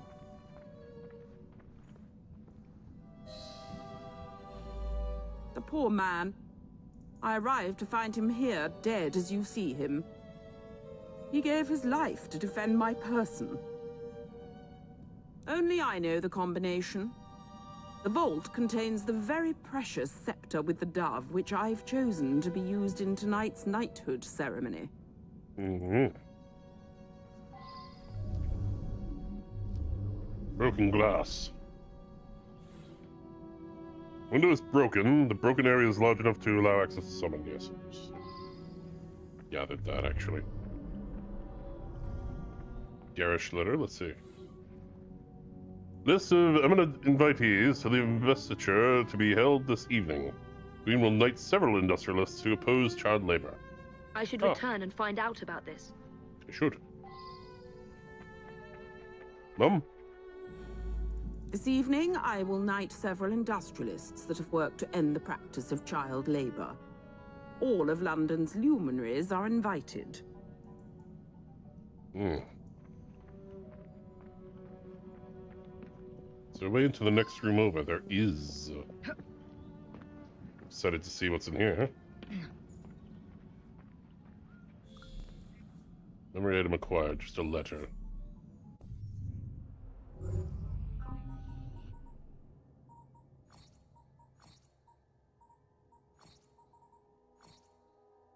Oh. Alright, I guess we're reading all of these then. One moment. To the King of the Belgians, most beloved uncle, your two precious little letters of the 23rd and 25th have touched me deeply. That you should think of writing to me when you're feeling weak and unwell is too kind. Dr. Jenner has written daily to me, and he laments deeply that you did not, in the beginning, follow their advice, did not take enough nourishment, which would have prevented all this sinking and weakness. Beloved uncle, I earnestly and seriously entreat you never to neglect the doctor's advice again. To think how valuable your life is for all of Europe, not to speak of me and your children. We have most extraordinary weather, real July, with perfectly cloudless sky and deep blue sea.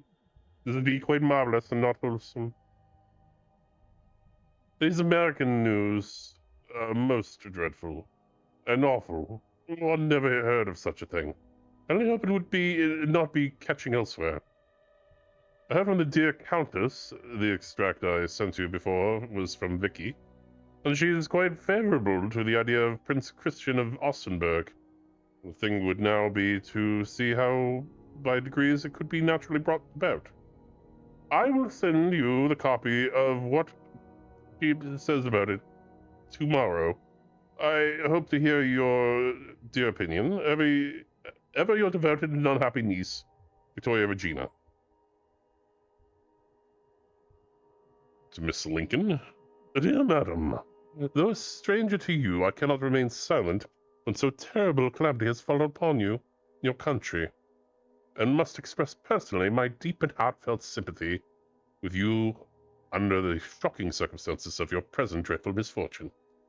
No one can better appreciate than I can, who am myself utterly broken-hearted by the loss of my own beloved husband, who is the light of my life, my stay, my all. What your sufferings must be, and I earnestly pray that you may be supported by him to whom alone the sorely stricken can look for comfort in this hour of heavy affliction. With a renewed expression of true sympathy, I remain, dear Madam, your sincere friend, Victoria Regina. To the Prince of Wales. Dear Bertie, I yesterday evening after dinner received your letter of the preceding day on the subject of your visit to St. Petersburg. That you should like to see Russia, and above all to be present at the marriage of dear Alex's sister, that Dagmar should wish to see her kind brother-in-law's face at so trying a time, I think perfectly natural. I own I do not much like the idea. First, I think that it is bad time of year to go there. Secondly, that your visit to St. Petersburg, as you will remember I told you when 2 years ago you wished to go to Dagmar's marriage with the other Caesar witch, ought to be for itself alone and not on such an occasion. And thirdly, I think the government overrate the importance of it. In a political point of view, these are reasons against it. And to that I may add another, which, dear child, you know I have often already alluded to, vis-a-vis your remaining so little quiet at home, always running about. The country and all of us would like to see you a little more stationary, and therefore I've lost my place. Therefore I was in hopes that this autumn and winter this would have been the case. However, if you are still very desirous to go now, I will not object to it. Dearest Bertie, these lines will be given you on my birthday, which the insignia of the Order of Thistle, which I know you wished very much to have, and which, therefore, I wish to give you on my poor old sad birthday. One so happy and bright. I hope it will be quite a surprise to you. I mean to give dear Arthur, who is now 17, the Garter on the same day. I'd also have given Affy the office of constable at the Round Tower, but his home is not properly in England, and the income is of no consequence to him. I shall give it to the poor Victor, and would ask you to tell it him in my name, saying to him at the same time that I thought he ought now to be very prudent and not to embark in any speculation. We should impress this strongly upon him. As Luncheon and Christian live at Frogmore, I mean to make Christian Ranger of Windsor Park, which will give him some pleasant occupation and be a help to General Seymour. But it will make no difference whatsoever as to the shooting, which remains entirely in my hands and under my direction, Victoria Regina. I also have these beer tasting notes I want to read. Pale Ale, Alistair Benedict Brewers, Sean's tasting notes. Pours a clear, bilious yellow color. Never actually seen a color described as bilious before now, and that's what Alistair Benedict's Brewers seem to have aiming for. My God, they've nailed it. Rotten grain dominates the flavor profile, which is an unusual choice, balanced by a musky funkiness, reminiscent of the water that pools at the bottom of a poorly drained gym shower. And not a nice, clean, modern fitness center either, one of those sweaty concrete monstrosity from the 1970s, somewhere like Loughborough, where large men with broken noses gather outside with large dogs to poke fun at patrons leaving in neon gym wear.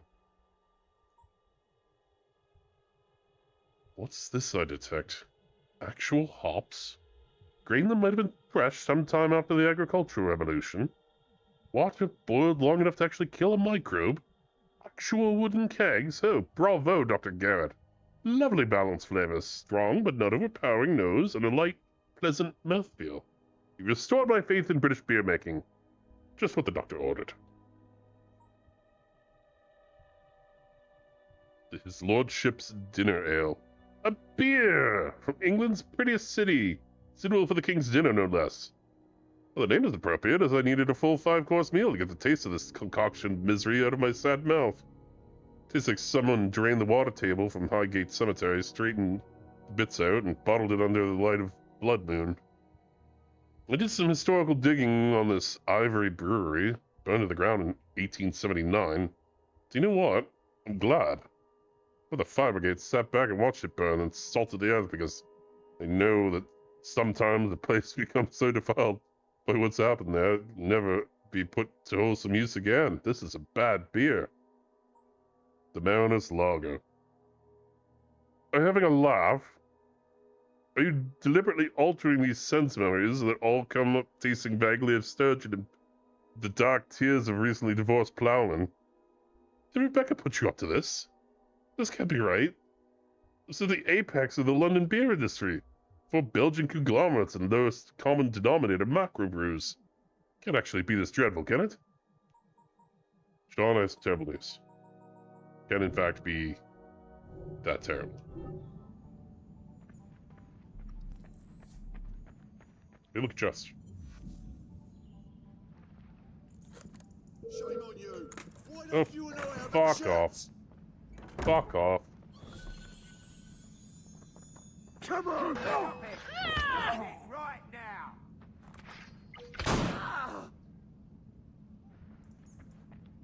bloody nothing.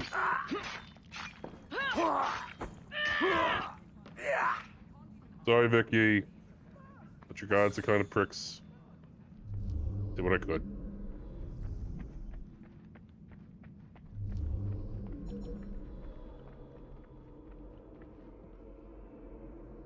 Door doesn't want to open. Interesting. Oopsie. Okay, well, I'm down here now.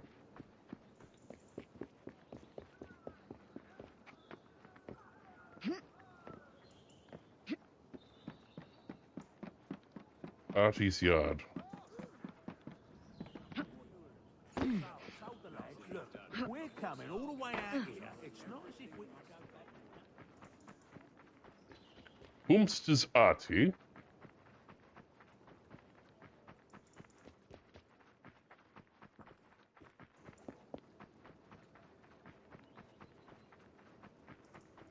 the gate open? Of course not. Why would it?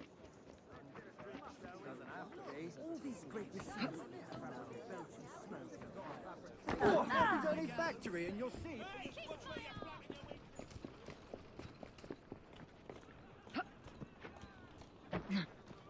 Now we're here. Yoink. I said yoink.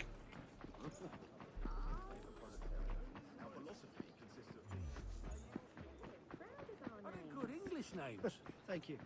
How bloody far does it want me to go? Christ. Way the hell over there? You're having a giggle.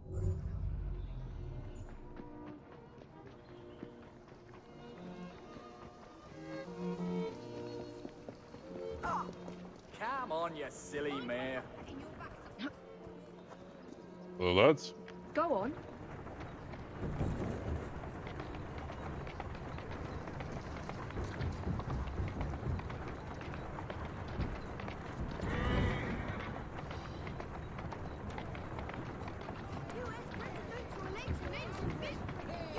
Who do you think you are?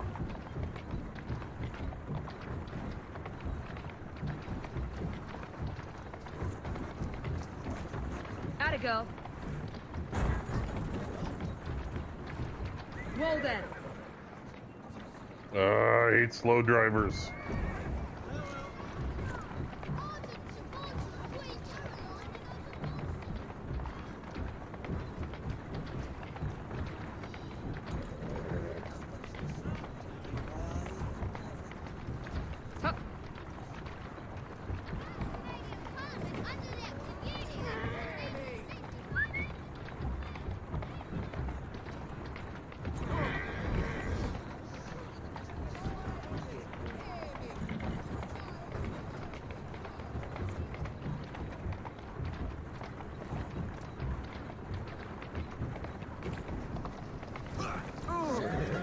Oi! What's your game?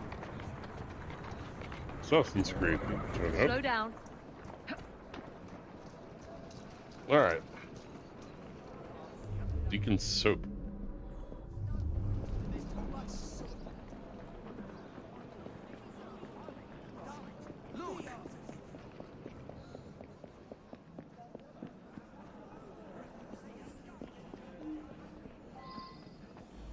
He said he was onto something. Said everything added in clues. I did see Artie's friend, Mr. Raymond. He'd just come from Purlock Publishing with his new Penny Dreadful. Seemed very excited about it. I never liked... Artie's been all in a state. Thinks there's some sort of master criminal on the loose. Then this morning, he's gone. Interesting.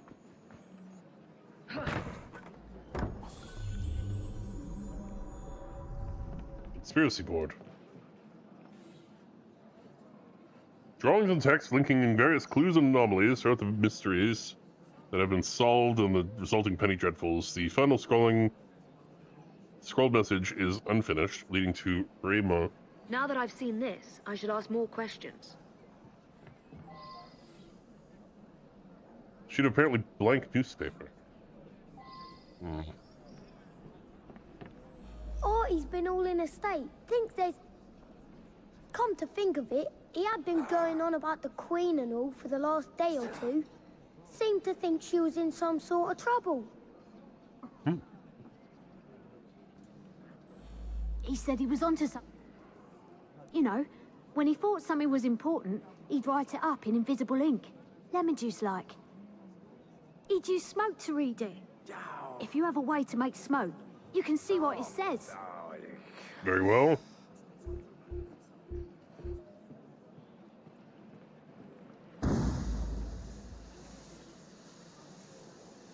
Herlock Publishing, Henry Raymond.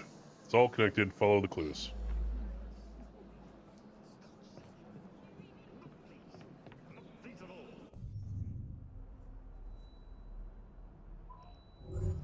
Henry Raymond try and kill the Queen.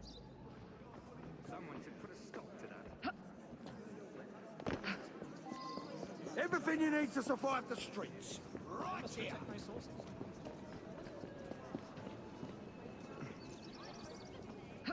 I'll be having that chest, thank you. Ta.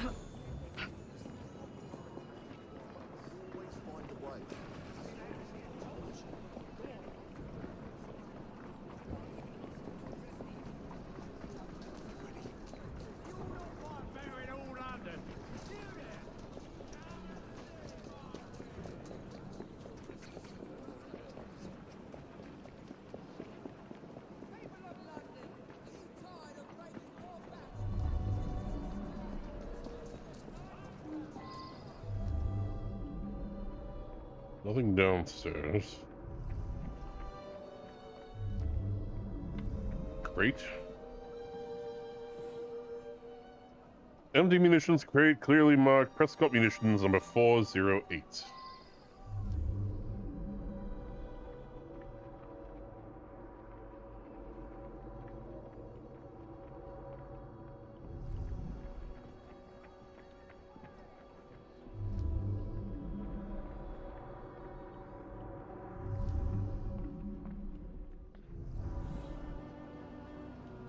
Stand at Buckingham Palace. The Queen's study is circled in black. This is not looking good. This is not looking good for any of us. I'm more upstairs, but I'm not sure how to get there, so let's climb.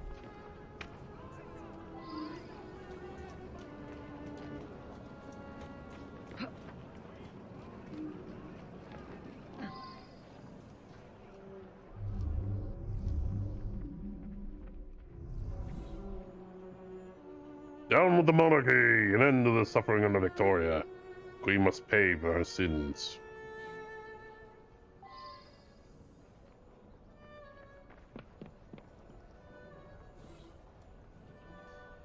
Typesetter's galley.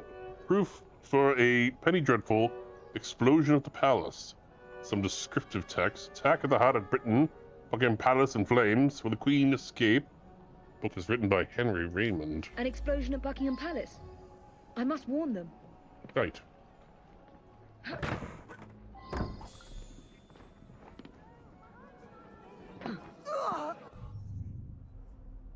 Surely I can fast travel? No, of course not. Why would I be able to fast travel? Learn to walk. Your head's full of men. You're wasting my time, right? Coming pigs, Rex.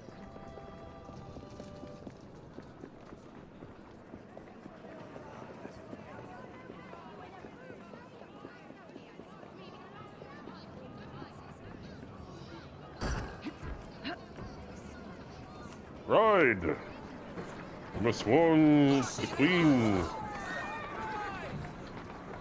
Come on! Faster!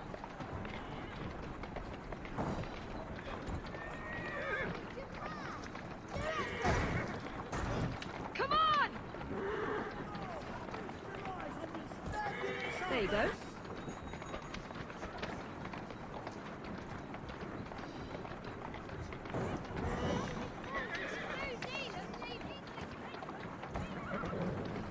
Come on.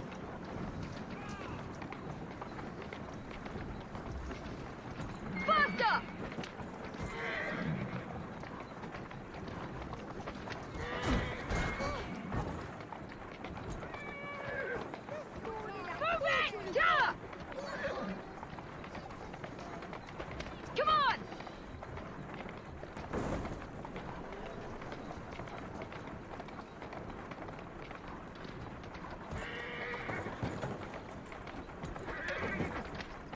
Make way!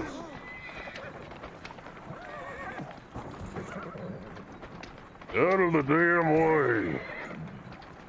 Come on! Slow down before you cause an accident. You're okay, girl.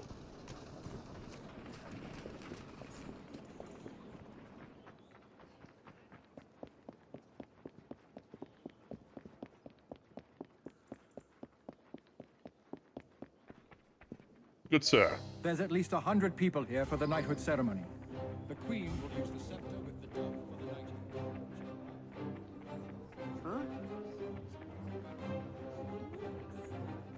I haven't had a chance to chat with... Everyone must leave! Most extraordinary. I do hope she does not serve as egregious boiled kidney. Everyone must leave! Do as you're told. I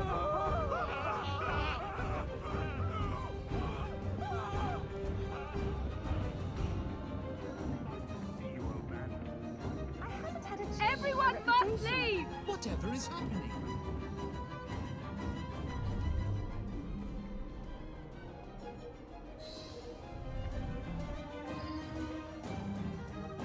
Run, for Christ's sake! Oh my god! Everyone leave, please! Miss Fry, I grant you leave to order me to leave. I've saved them. Nothing is happening. No explosion. What is this? I've been tricked. Raymond, why has he done this? What the deuce?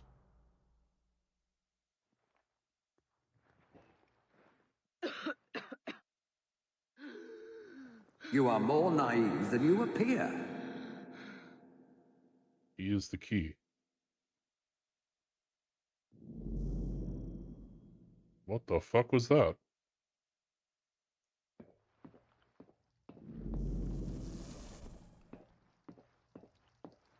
My mind palace.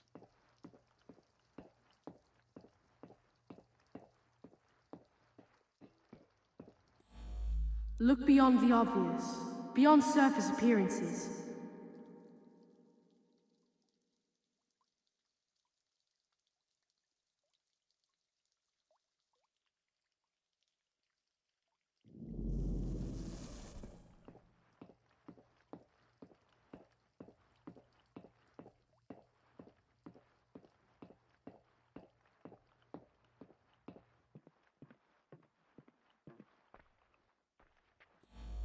Nothing but a showman. So many people makes everything more dramatic. Mm-hmm.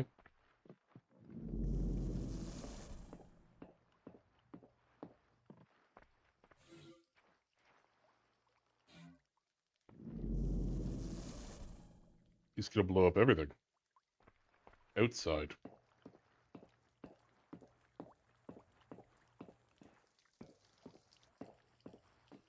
That's not what I need to talk to. Oh.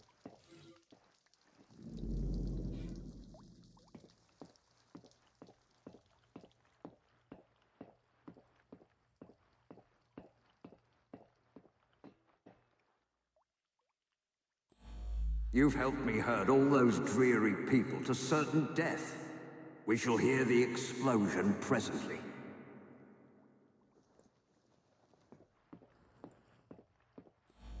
Seems to me you've created the perfect diversion, haven't you?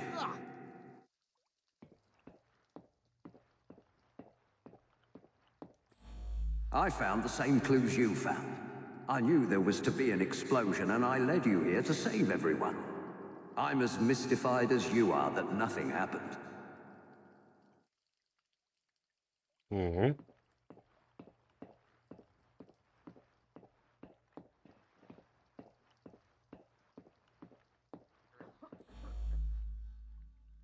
That, my dear, makes no sense.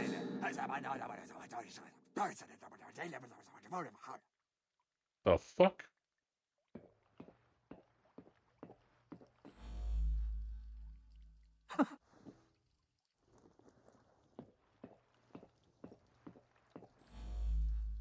Quite right. What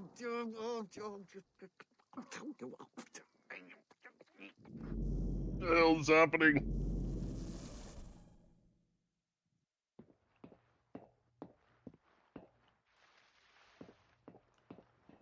Lady under the tree was poisoned. I always get what I want. Written by a left-handed man.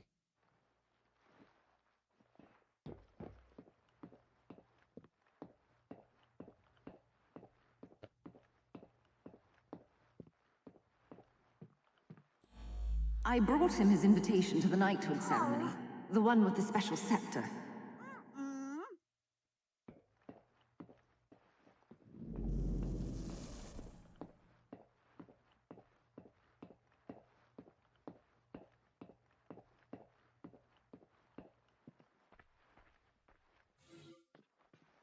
Several articles. One about the coming ceremony wherein the queen will use the storied scepter with the dovetail.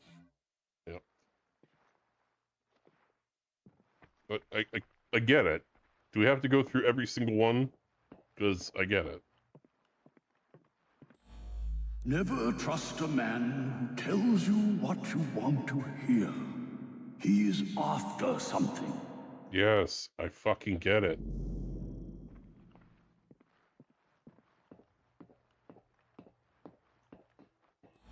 While you were chasing all those people around, I absconded with the Queen. A hefty ransom is now due. No, you want the fucking mace. I'm not stupid.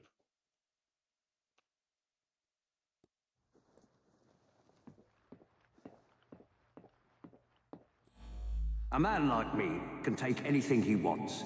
Even the Queen's most beloved item of all her crown jewels. The priceless and symbolic scepter with the dove. It's you. But I have to talk to the other one because of the game mechanics. I needed you to distract everyone so that I could quietly assassinate Her Majesty the Queen. I'm over it. The scepter with the dove taken with your help. What could better display my genius?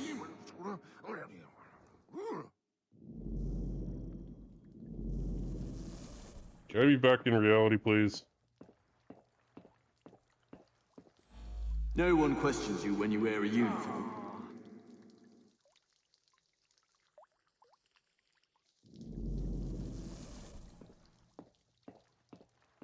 Use the false death stuff.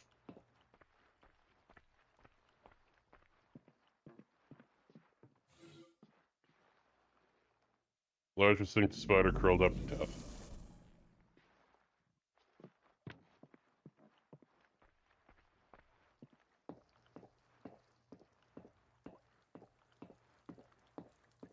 No one questions you when you wear...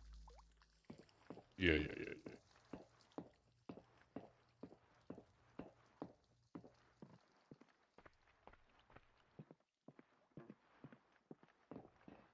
Want me to go now?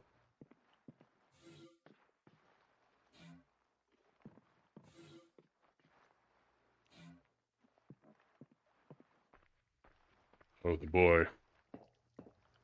Sorry, lad, I didn't see you there.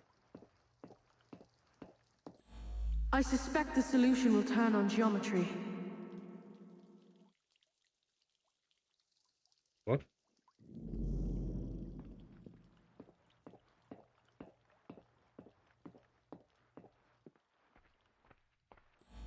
I am a fellow of many skills. Cracking a safe is but one. No. I simply watched the Queen open the safe when you arrived. True. Because you were posing as the dead corpse.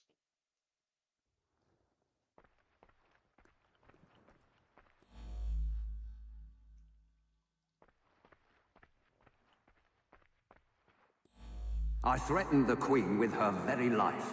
She told me the combination in a thrice. No, you observed. Quite right.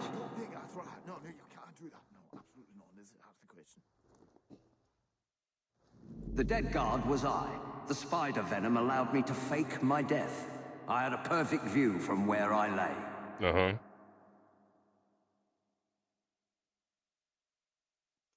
I have stolen the Queen's most prized possession, the scepter with the dove. Think of it. I have outfoxed you, the most cunning detective in Britain. I mocked you by leaving clues for you at every turning point. Now I have the scepter, proof positive of my superiority. Uh-huh.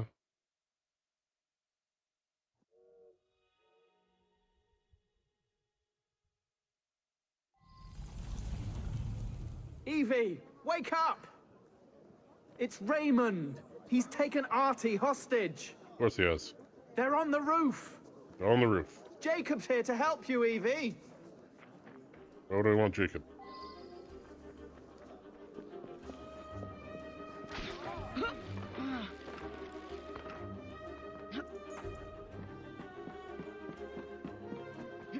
Nice sleuthing, but you've come up short, Miss Fry. Do not threaten me, or come any nearer.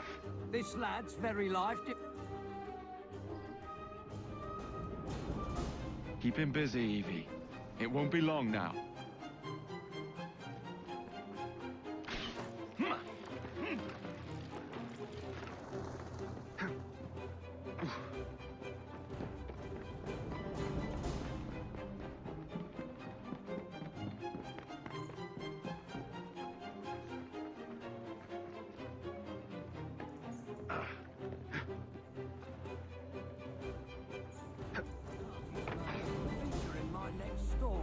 Let's stay calm, shall we? No need to do anything rash.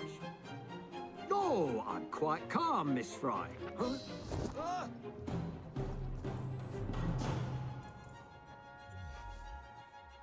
Rip.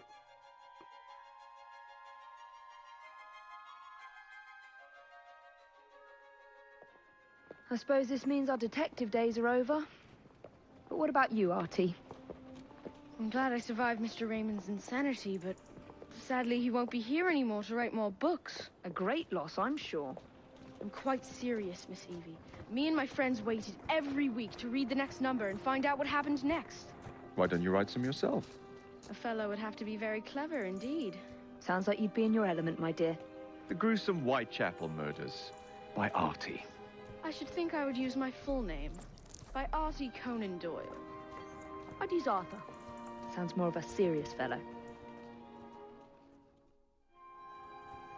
Well, tra-la-la, we've done it.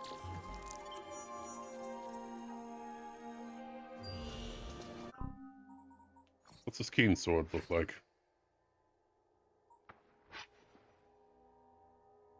Quite nice, actually.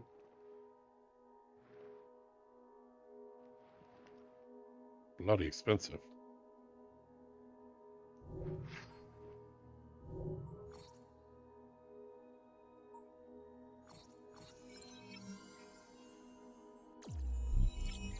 Level 10.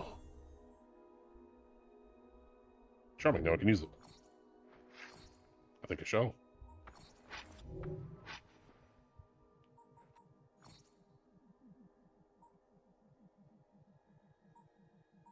Craftable, you say? Quite expensive. Not better than what I have.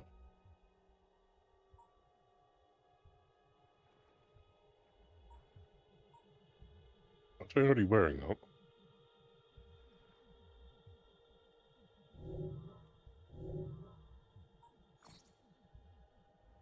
No, I'm not.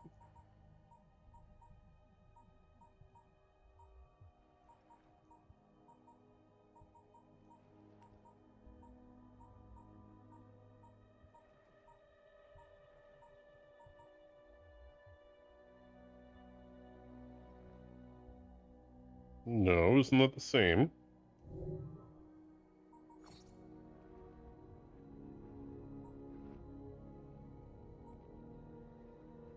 It's exactly the same.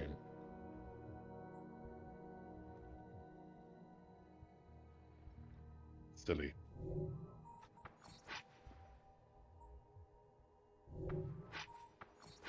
Suppose I should check out the rest of this stuff here.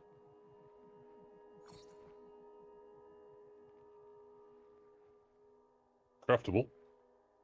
Better than what I have.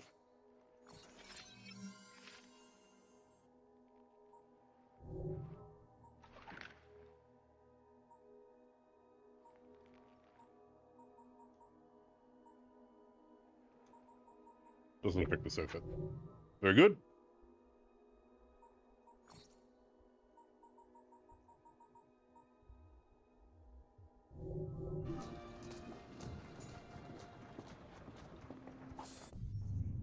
Alright. That concludes the murder mysteries.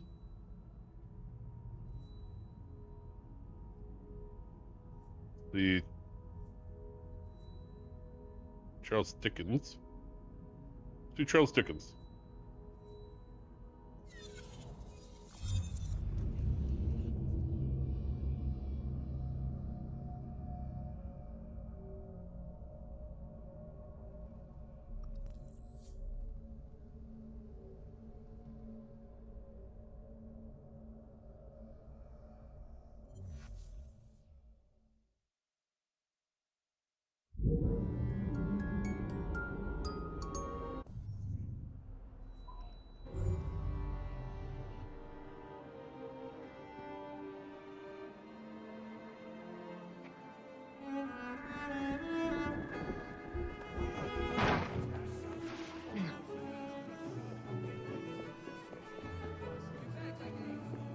Bloody mucky here, isn't it?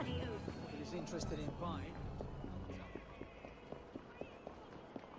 Ladies select dining room. Like a lady knows what she wants to eat. Possible. Taco Bell. The answer is always Taco Bell. Though you can fascinate them with a bit of cheese.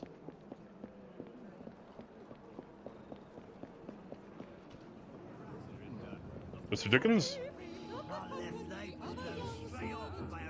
Uncover the truth behind some paranormal thefts. There's been a spate of rather intriguing thefts about town recently. You don't think? Robberies in London are hardly supernatural events. They look like common robberies at first, but these perpetrators have all claimed to have been under the influence of some supernatural power. Oh my God! I'm not so foolish as to forget that criminals will spin any yarn to avoid the law. However, these thieves all proffer the same defense. They say they were being controlled by a demon. Will you make some inquiries? One of our demon-possessed mobsmen is being held behind bars at this very moment. You may want to begin your search there. Perhaps I shall.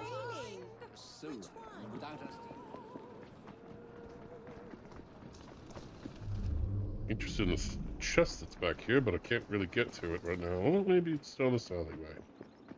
Have a look. I need money. Over there. Wagons turn a wheel.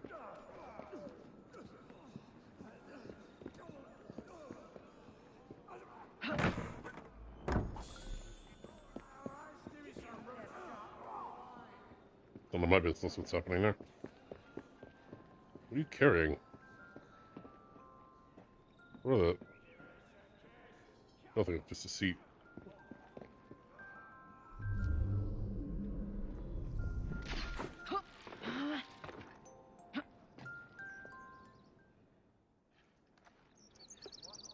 Another bloody music box.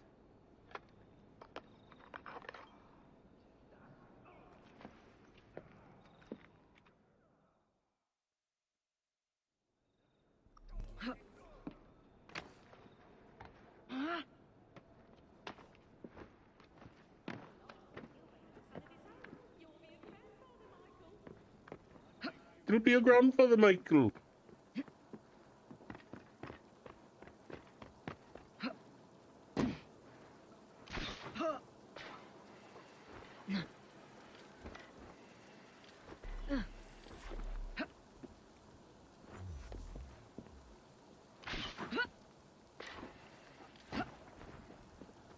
Don't mind me, George cat burglar, about to interrogate you in your own home.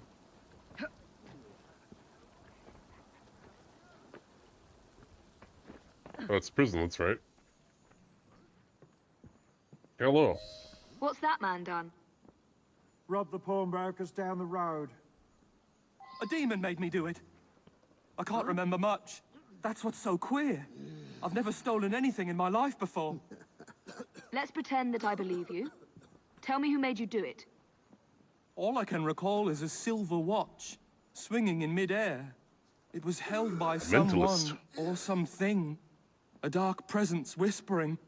I could only see its eyes. A demon. I'll need to verify this with the shopkeeper.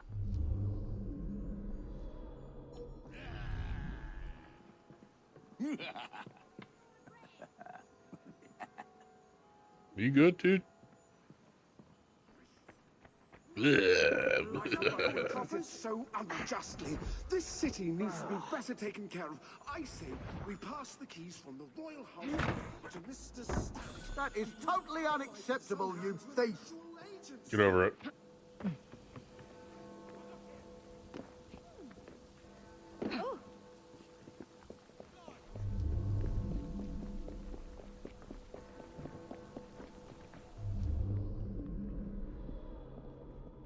There's a chest hiding somewhere here.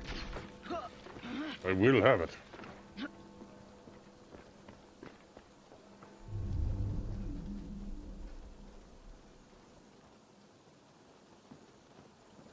I hear it, but I do not see it.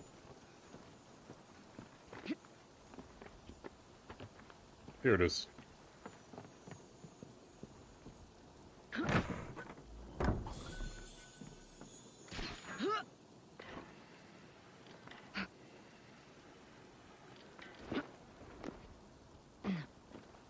You know what? Maybe we should do this as Jacob. Evie's had her time.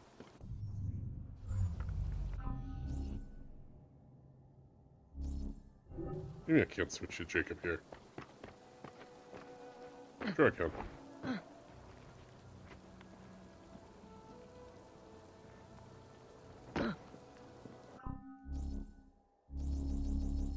Bollocks.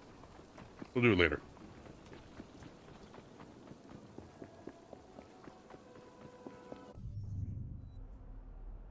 Where'll be two? It's over there, huh?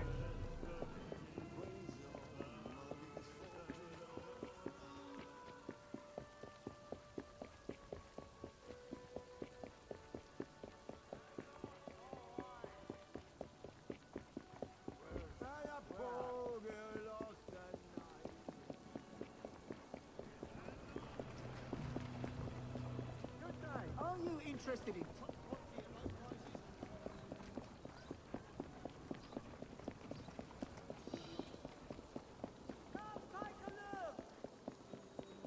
Miss Fry, nice to see you. You won't find the likes of these anywhere else in London. What have we here? Storefront.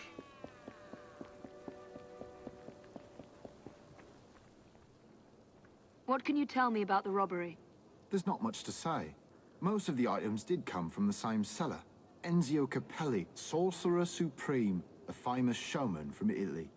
Several weeks ago, he was forced to pawn his family heirlooms. Debts. I have the address of the last person who redeemed something of his. A lovely pearl necklace. That helpful? Not really. Not again! Stop her! Stop! Somebody stop that thief! Let's see what's happening. Where am I? What's happening? You took something from a pawn shop. Going on there? Wait, I think I heard something. It's all very hazy, but I remember something silver flashing in front of my eyes. Then I heard a sort of bell. Next thing I know, I'm here with you. My only lead is this mysterious buyer.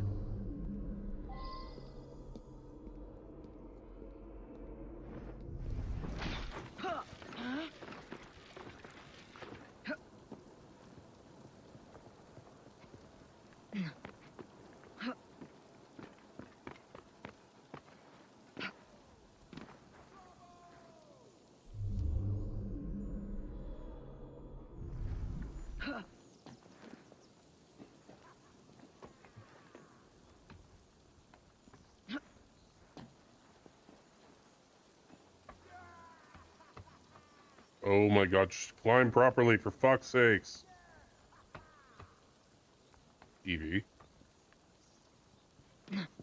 Are you stupid?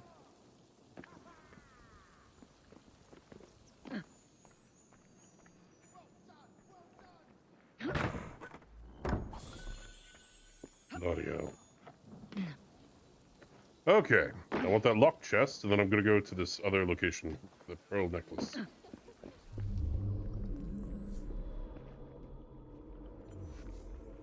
Surely it's on the roof.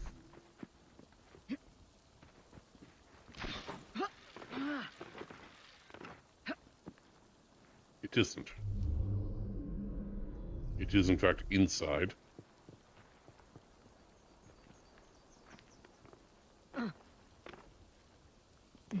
Unk doesn't know how to get inside.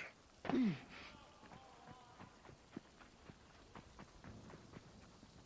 doesn't appear to be a door. There is an underground passage of sorts. May not really help, no.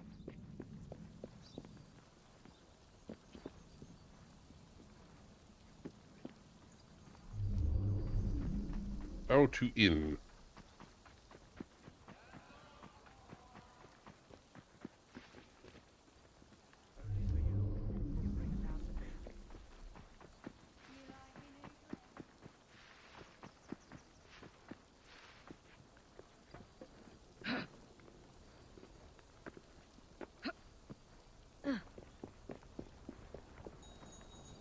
I am beginning to think that that passageway is the only way into this building. I will investigate.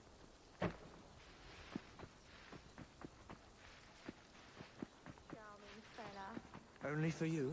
You bring us out.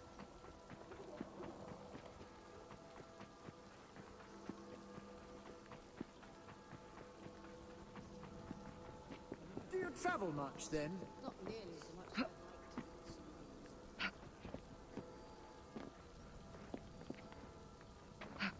Controls. I swear to God. Last game that has them. Keep reminding myself that. I am in the sewers? Good lord.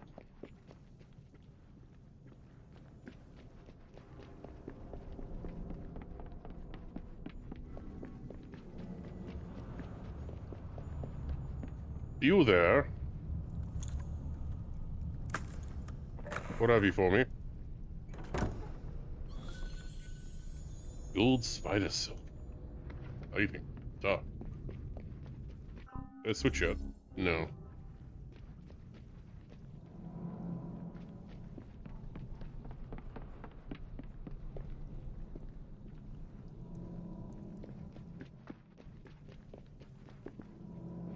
I'm fucking lost. Oh god. What have I done?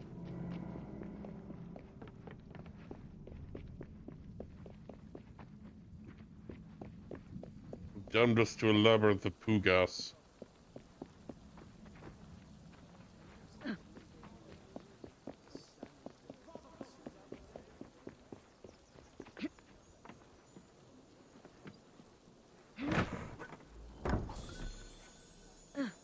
Surely that's enough to get an upgrade at this point. It is.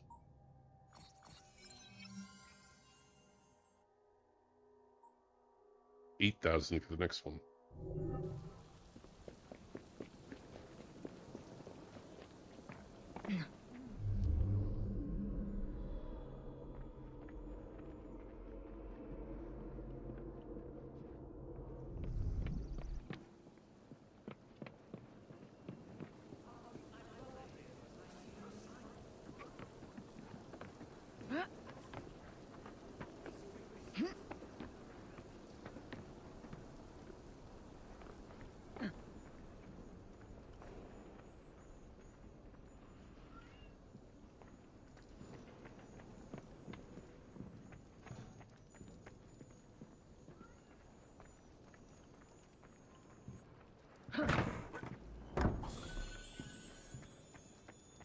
Paltry sum, but worth the effort.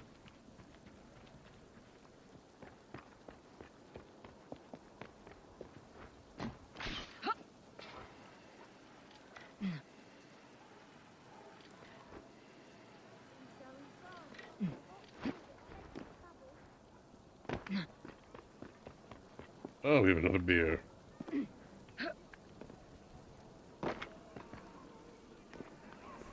Of course, but And don't do it again. I won't.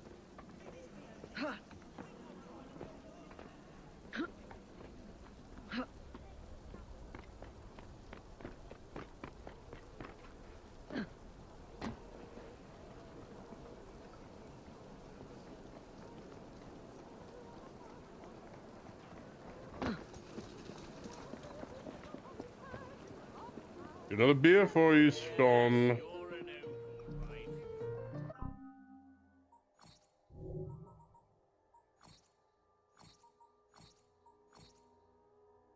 Basil gets respite.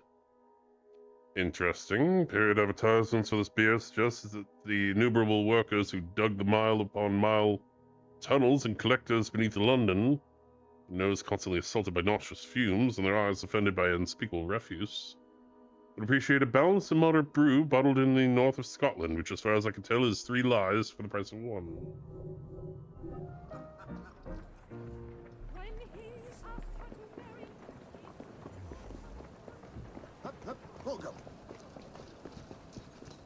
We at least found one good beer for the man. Never promised anything better. What the fuck? This chap might lead me to the demon.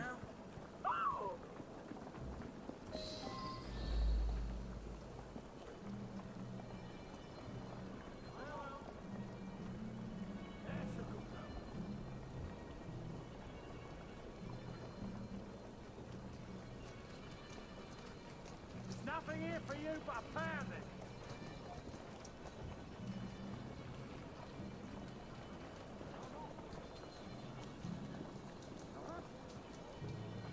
Bugger off home before I snap your neck.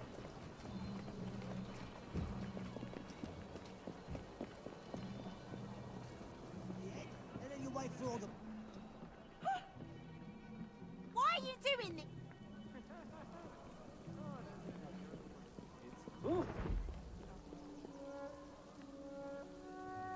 I hate tailing missions. Well,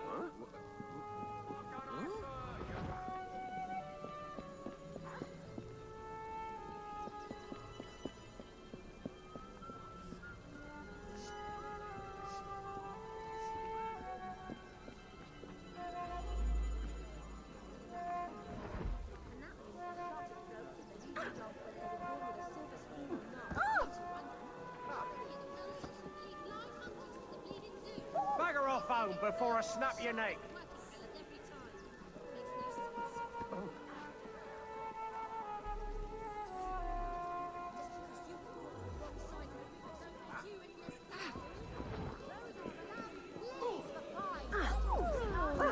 Fascinated by them with some asparagus fern.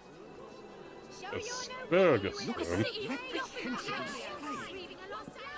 What can I fur you?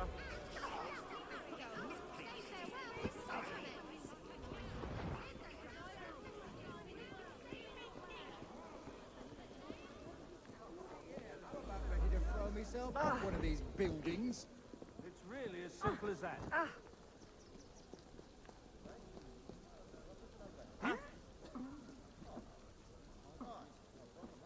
Hey, who do you think you are? Keep your hands Barking to locals yourself. out the way, there wouldn't be a law against bad manners. I'll put it down to the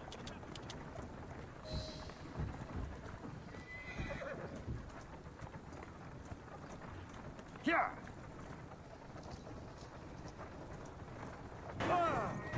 Good driving. Well done.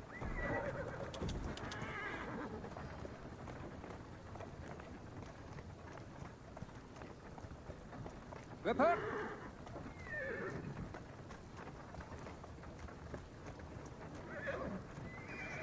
Yeah.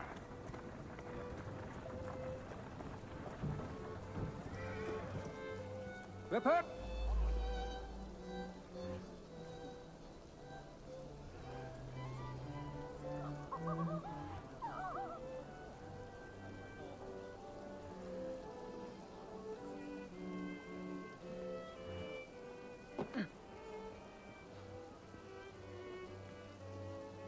She's a strange one, isn't she? I'm quite the pedonk on that one.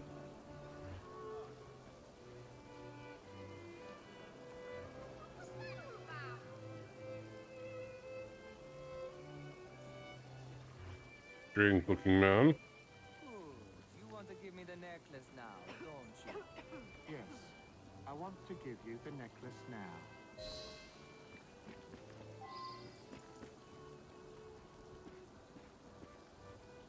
Mr. Enzio Capelli, I presume? So you're responsible for the theft of your own jewels? You are very much mistaken, aren't you, my child? Yes, I'm very much mistaken. Hold on. You are very much mistaken. And now you are so very, very tired, aren't you? Yes, I'm very, very tired.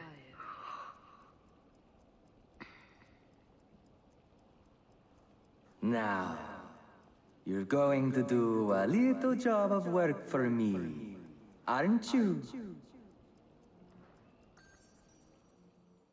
Well, I don't like that. My goodness, what foul behavior. What's going on? Where am I? You've been arrested for theft. How very intriguing. I can't remember a jot of it. Let's get you out of here. I've pulled a few strings, and they won't prosecute on account of your losing your mind. Be free, little chicken.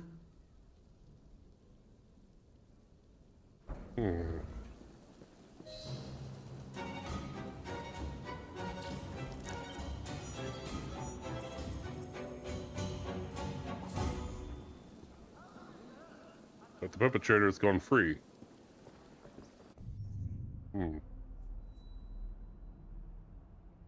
Well, I can switch characters now.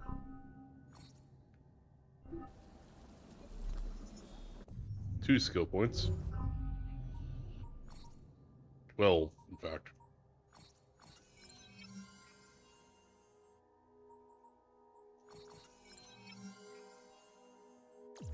Level 10.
I don't want the chest more than anything.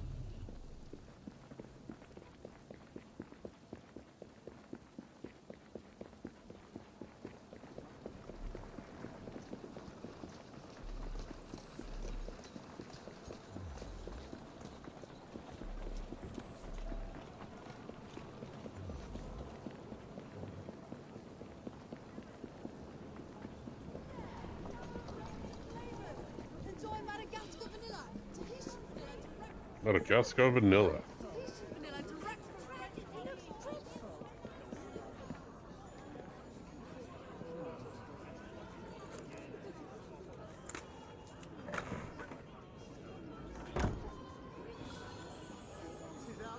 Lava Pearl.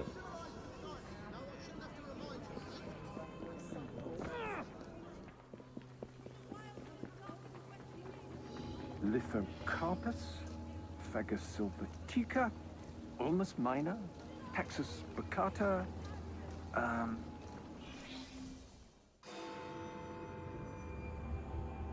Classifying plants, are we?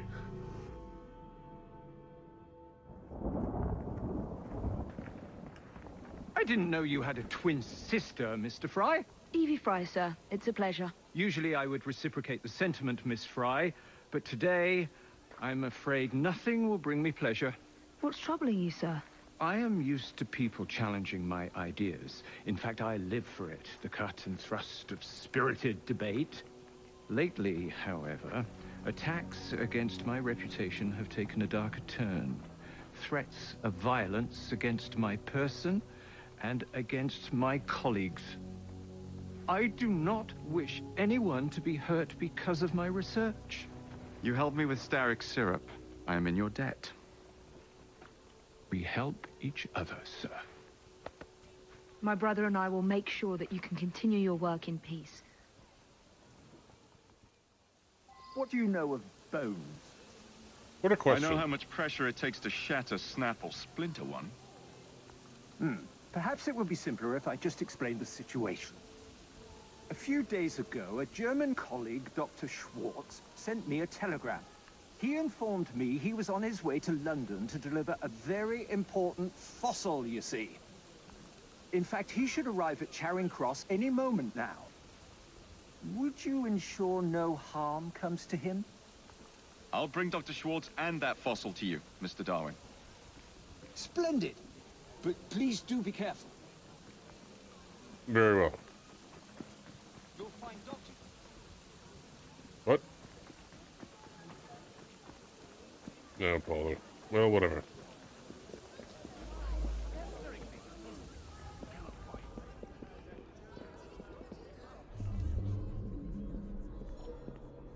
Plenty of goons.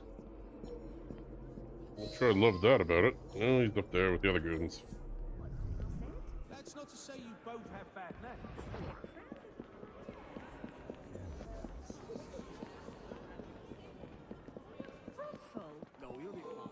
Wouldn't hurt to know what the bugger looks like. Watch you. Wouldn't hurt to know what... There, dearest. It will work out. You'd better not do that again! What's a German doctor supposed to look like, anyway? You don't...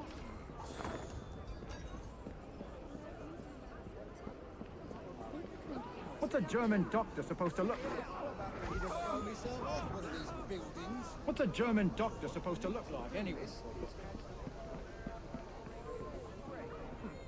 Over there! You! Stop! Is that him? How am I going to find him among all these people? Wouldn't hurt to know what the bugger looks like finding a needle.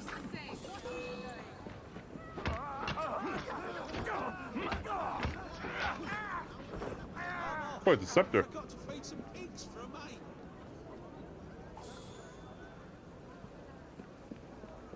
Oh, he's made it over here now. I'm kidnapping him. Good lord. What is the meaning of this?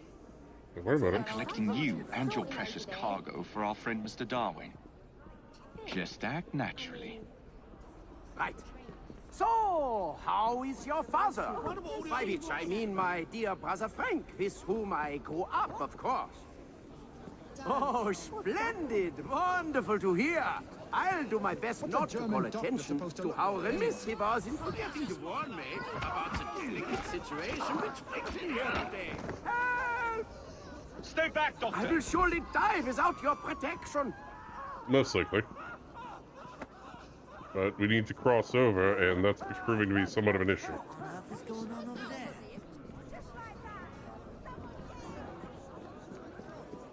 Now, what was that? I'm curious. What do you see him? Like finding a needle in a haystack, this is.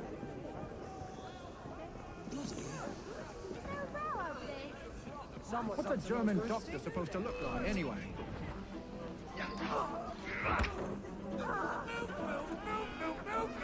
Like finding a needle in a haystack, this is.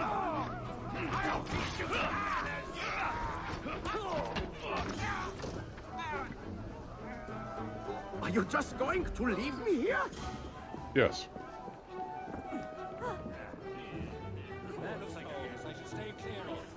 Like finding a needle in a haystack, this is. Dr. Schwartz?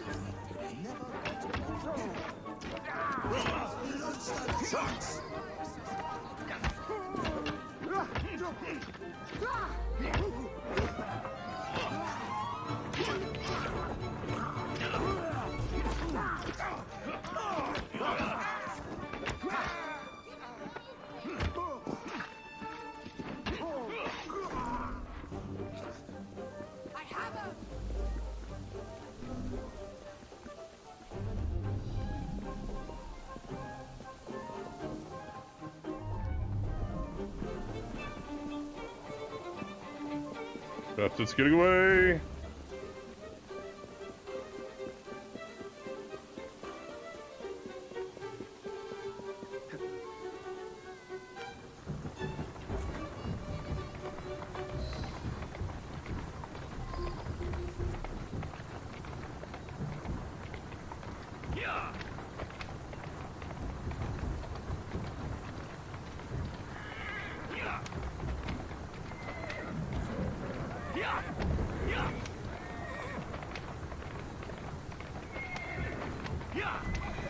Darwin must be silenced! I'll run you off the road! Now to take this fossil to Darwin.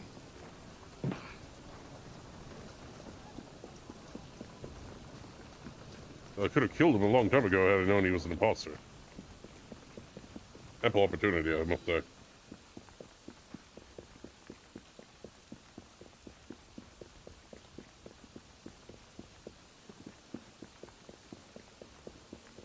Politics?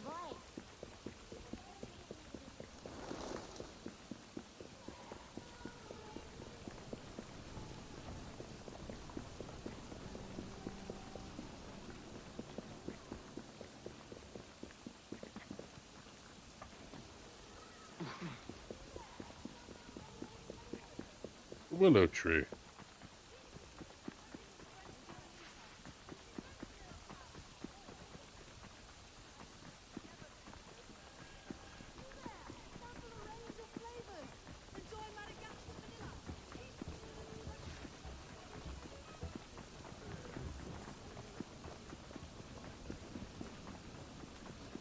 At last! My heart hasn't stopped pounding. You have it? Wonderful! But where is Dr. Schwartz? Most likely dead, I'm afraid. He never left Germany. At least I managed to get the fossil back. Dear Lord. I should tell you, I was recently approached by men who sought to purchase all my research on the condition I work only for them. Obviously, I refused. Scientific knowledge cannot be bought. It belongs to everyone. Let these villains do their worst. Good man.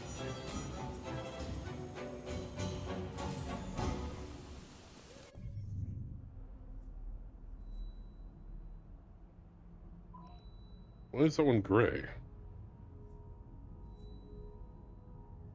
Odd.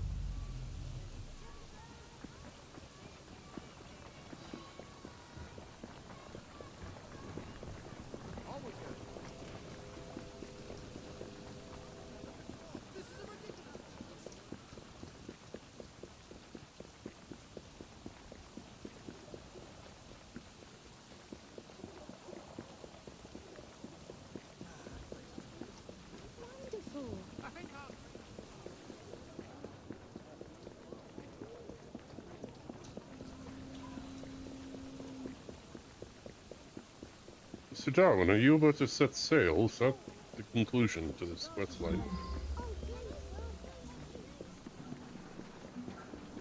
Someone take care of him! Hands off! Ready to depart! There he is! Ready to fire!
Bloody hell.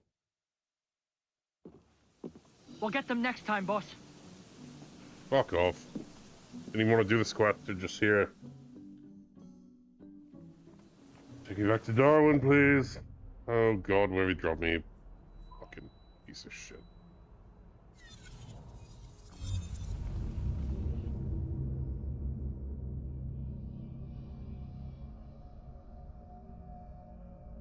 Curse of ADHD.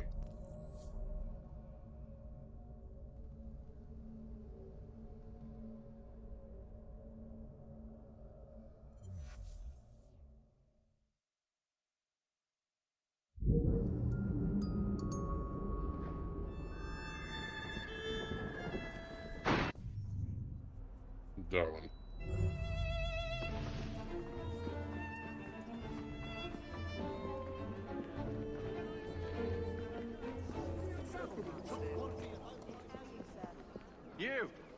You're hot?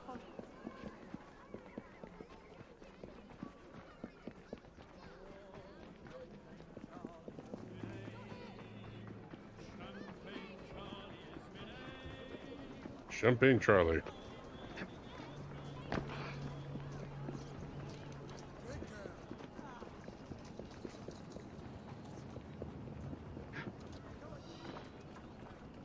Champagne Charlie doesn't... Probably a distant relative of Whiskey Pete.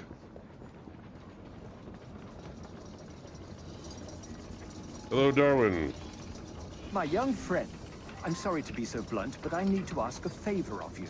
Yeah? A delivery awaits me at the docks. A very rare orchid, all the way from the island of Madagascar. But there is a problem. One of my associates wants the flower for himself. He sent ruffians to collect it, if you can believe that. Need better friends. Oh, good heavens. I'm gonna reach them before the thugs if I'm not allowed to fucking move! I need you to collect it for me first. Yeah, I'm moving.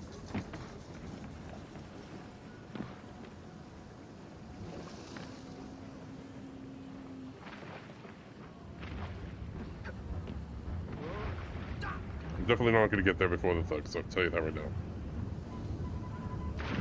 Untenable situation, really.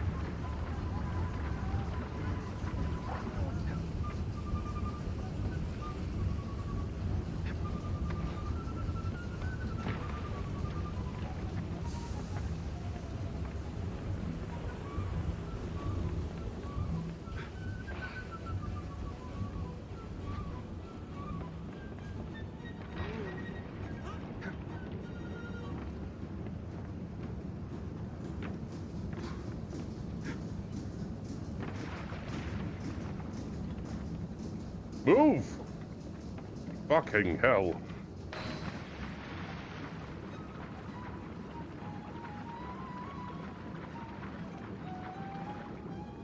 God, I hate how sticky the controls are.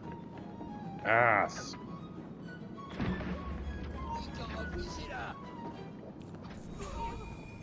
Open fire!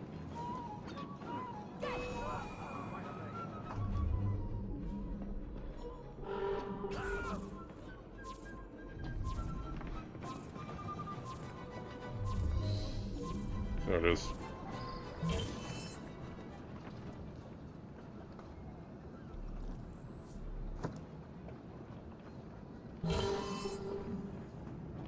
That's quite alright, I've got it.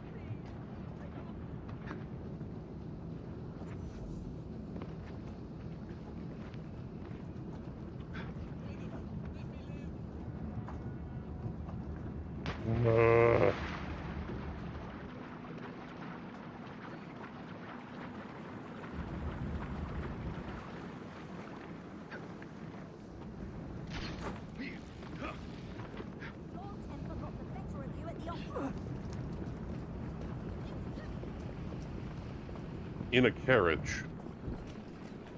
Fine. Come along then. We'll get in. Go on. Thank you.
Ah, thank you, my young friend, thank you.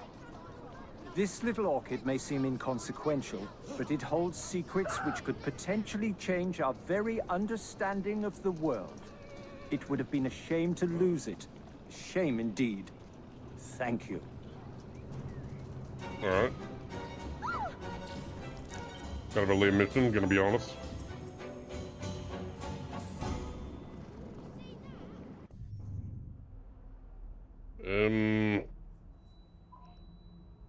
Recollection.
Not having that talk. Come on, bloody Pegasus.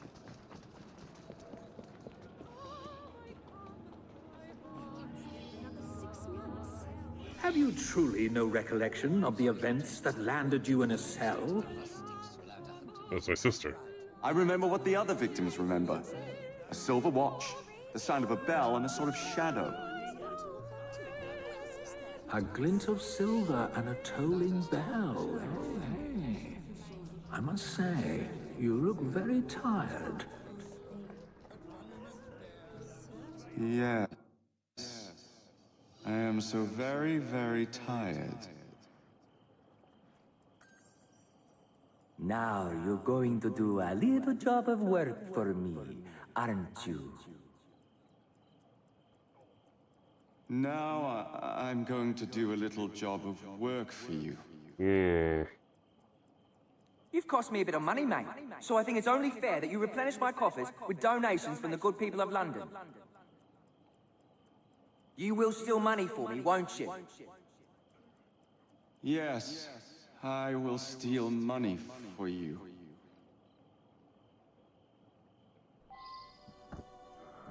Will I now?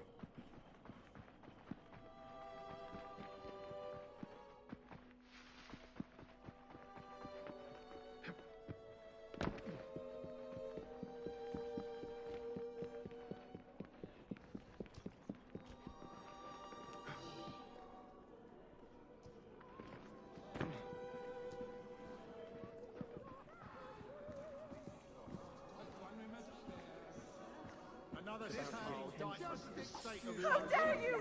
Leave me alone!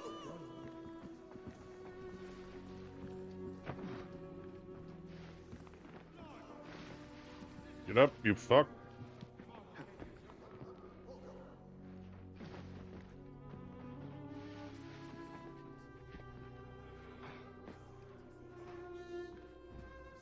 For Christ's sake.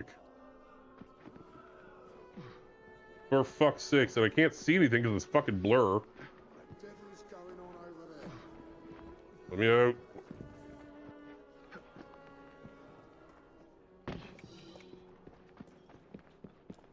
This is a terrible quest. You don't put an effect like this on the screen. It's very disorienting.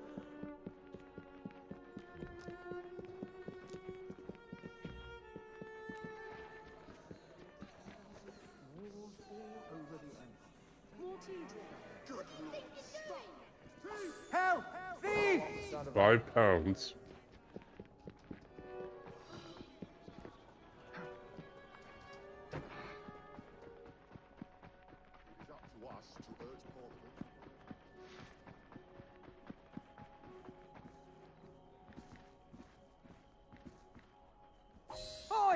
away from me, you dodger!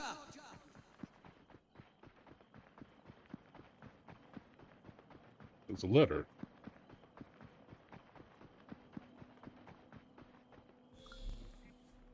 Read that another time.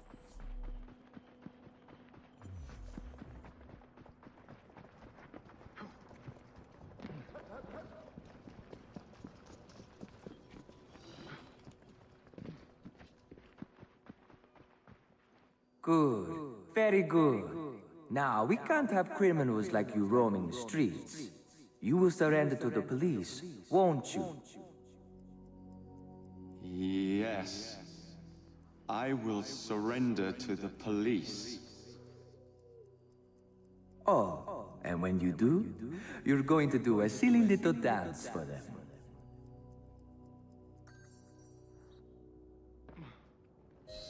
I say, you gave me a terrible fright. Muttering about a man named Ezio. Enzio Capelli.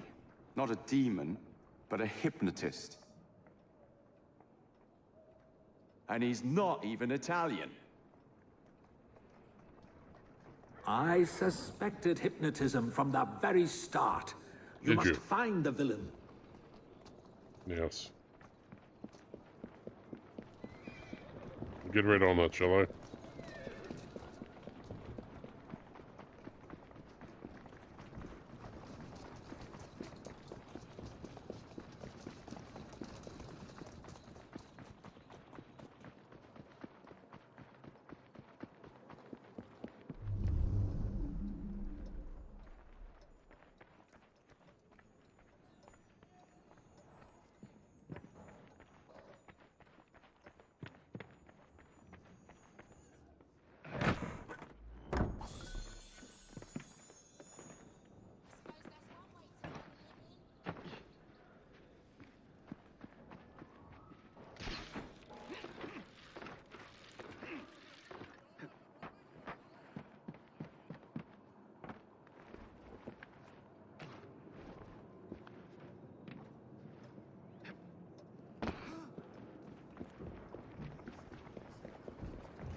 Ow. Come on!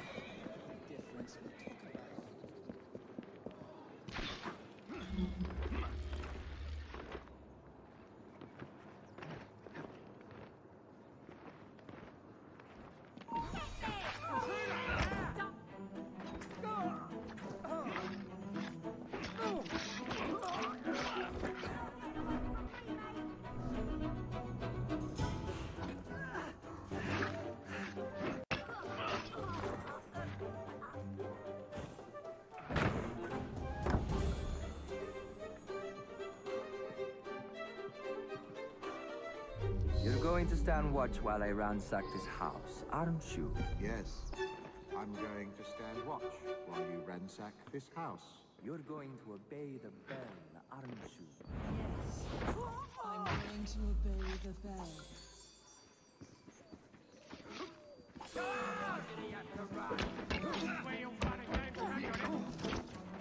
You are very much Oh my mistaken, fuck. aren't you, my child? Yes, I am very much mistaken. Oh, wait. No, I'm not.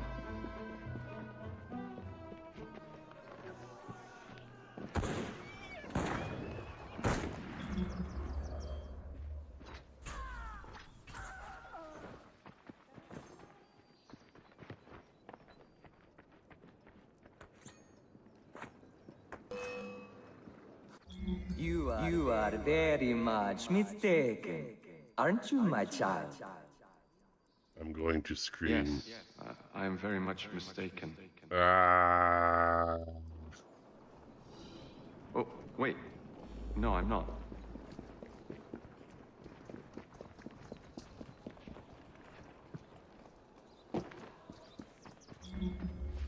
Am I supposed to kidnap this fool?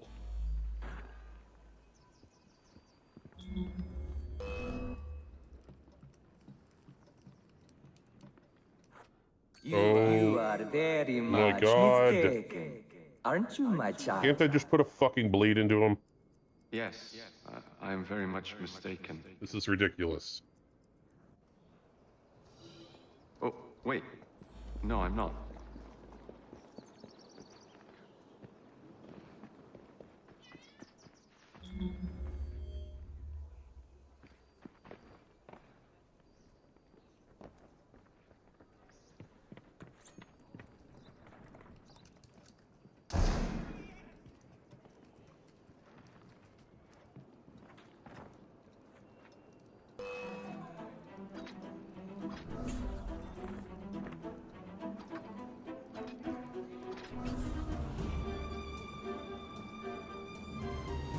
You are very much mistaken. I am not. Aren't you, my child? There. Yes. Ah. I am very much mistaken. 4 lights. Oh, wait. No, I'm not.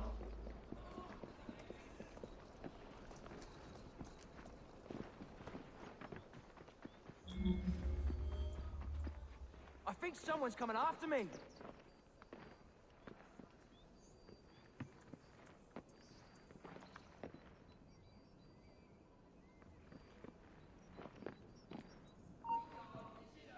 You are very much mistaken.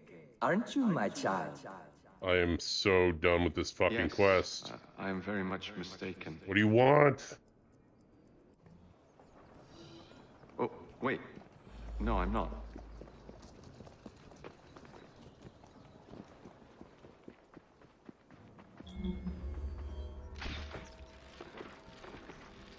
See that I'm not...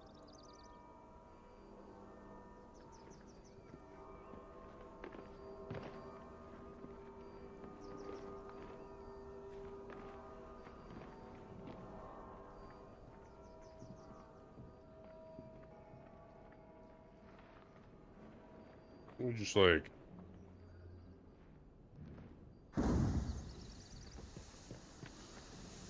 Release me at once! I admit it! I'm not Italian! It was just for my act! Nobody wanted to see a British hypnotist! Oh, shut up.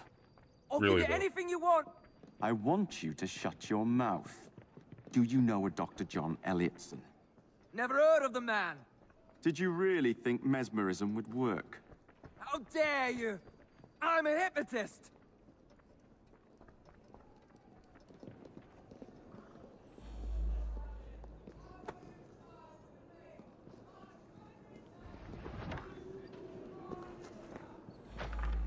This is really quite painful! Shame.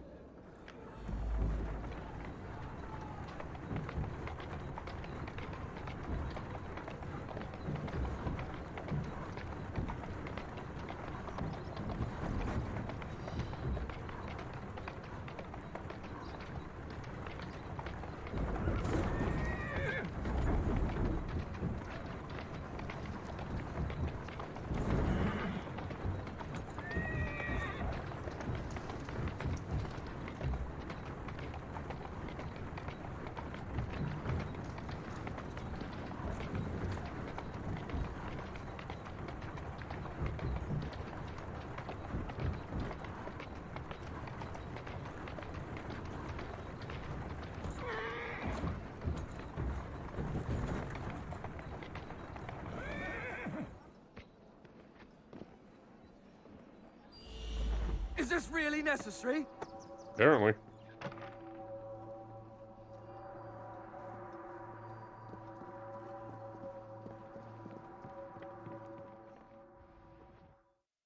Time to confess and free the people under your silly spell.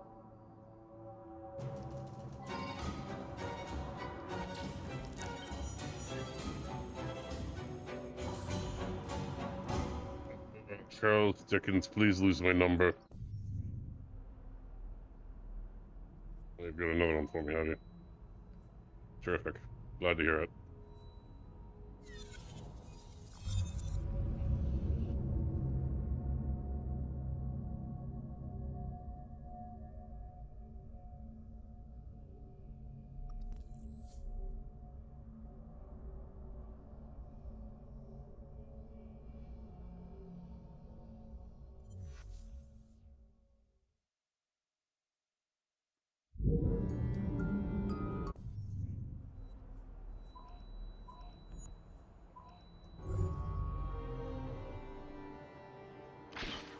Oh, at least there's another beer over here.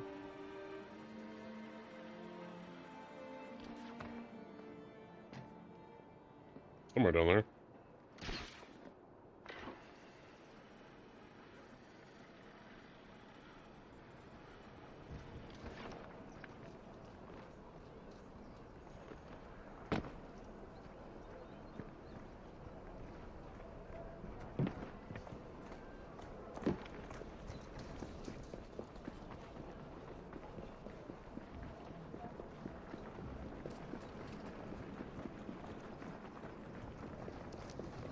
Here's in the pub. Dickens in the pub. Dickens pub.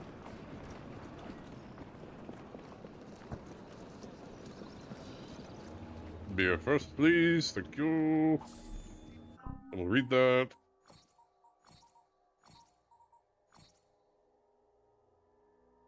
Balfour and Barrett Vienna beer. I didn't realize it was illegal to patent pasteurized sheep's urine. I'd literally rather drain a boil. Beginning to have second thoughts about this whole project. Poor Sean.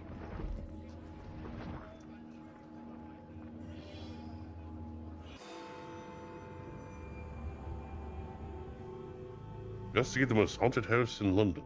Well, Charlie, I suppose the Ghost Club holds some new horror for me today? As a matter of fact, yes. Follow me. Number 50, Berkeley Square. 4 stories high and branded, "Beware all those who enter." There have been many strange tales of this dreadful domicile. The earliest report of a haunting was said to be the spectre of a small girl who was murdered by a servant. She could be seen at the attic windows, weeping and wringing her little hands in an agony of despair. You're not afraid, are you? I'm eager to begin. The haunted house. Oh, you want me to drive? Another legend claims the attic is haunted by the spirit of a young woman who purportedly threw herself from the top floor windows to escape her abusive uncle. Her screaming ghost has reportedly been sighted hanging from the window ledge. This residence was briefly owned by a Mr. James Jasper, a choir master and an opium addict. His nephew Edward was betrothed to one of Mr. Jasper's pupils, the fair and delicate Rose. However, Edward disappeared under mysterious circumstances, followed by Jasper himself. Perhaps grief sent him back to the soothing arms of his narcotic mistress. I'm not gonna remember any of that, but thank you.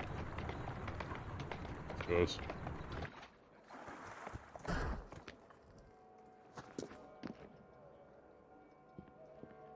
This the house?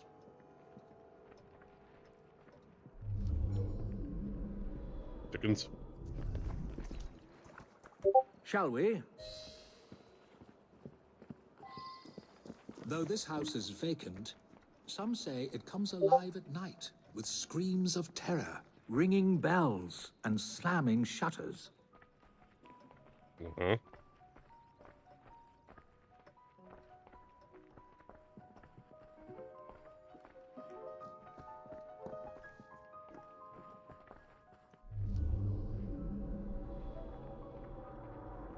The piano is playing itself, which is a little haunted. I appear to be being messaged on Discord by someone, and I should look into that, probably. First.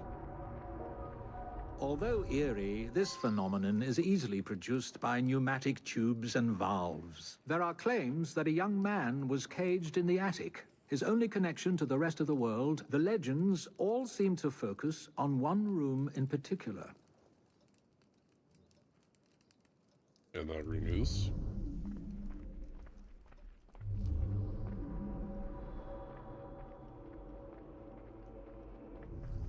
Well, I did see the baby's manger thing up here.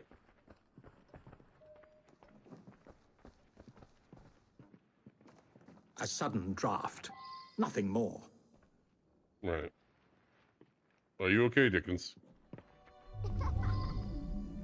My word. Perhaps I shall wait here while you investigate the source of that laughter, which is not at all unsettling.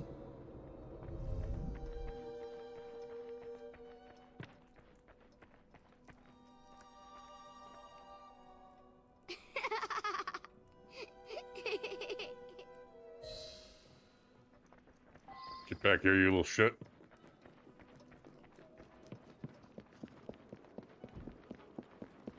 Plural. Multiple little shits.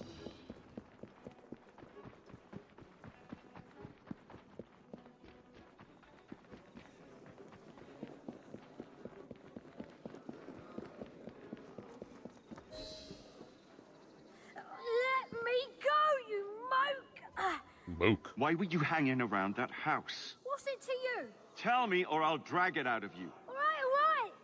We were there for the treasure. We found a key to the secret passage. The secret passage? Yeah, number 50's got a secret passage.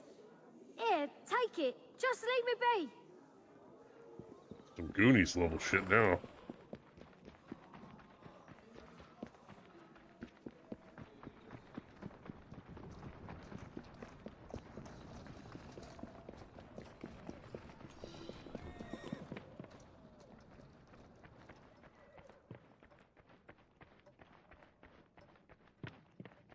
Dickens.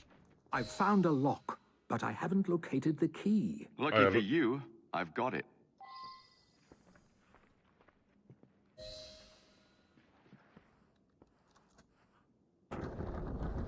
Goodness gracious, look at that. What the fuck? Ha! So this is how it works. How disappointingly dull.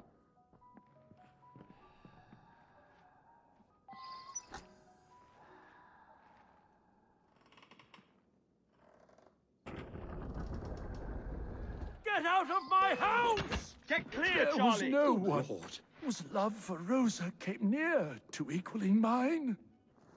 It should have been enough to keep my beloved nephew away.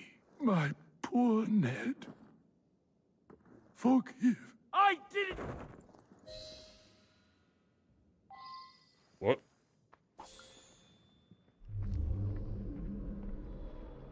Okay. Crazy people.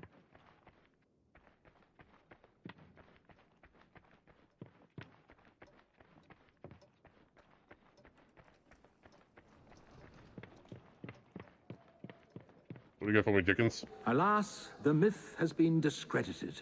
There was no ghost in Berkeley Square, just a wretched soul, driven to murder and madness by guilt and intoxication. I think this is the makings of a rather fine novel. Do you think so? I wonder if I've got one left in me. Maybe a few.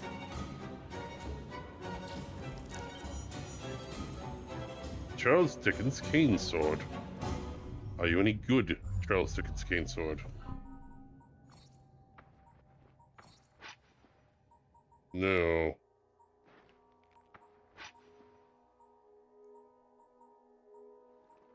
No, you're rubbish. Not a Drek.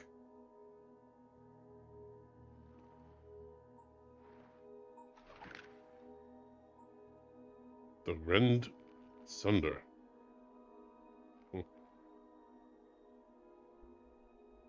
It's got a scope on it and everything.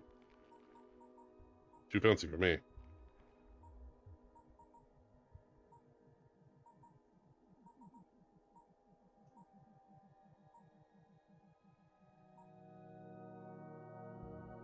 Spring Heel check.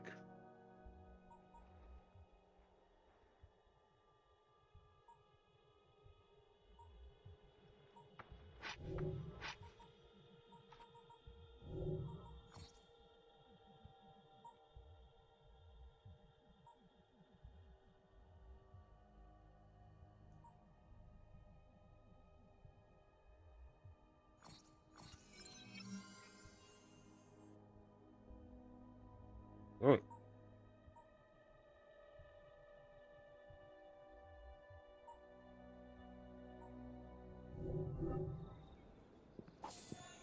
Well, I'm going to go back to the train and collect my wealth. Because I can locate the fucking train. Where's my train?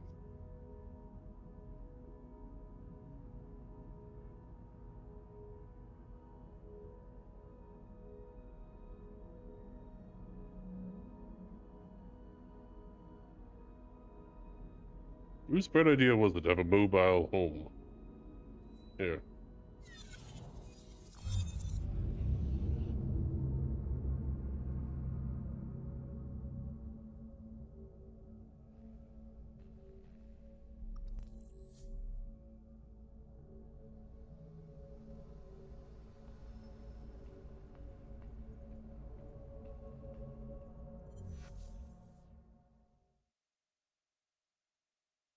Nigel's in a spot of trouble.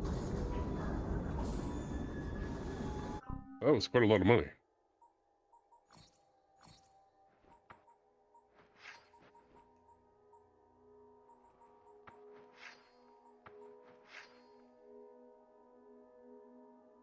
I do like that kukri, though.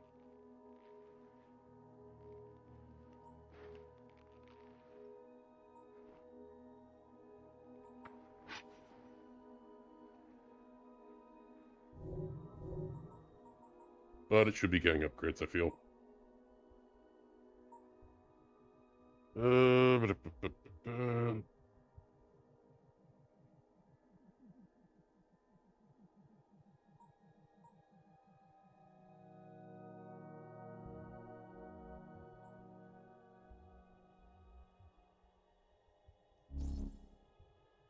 Quite expensive.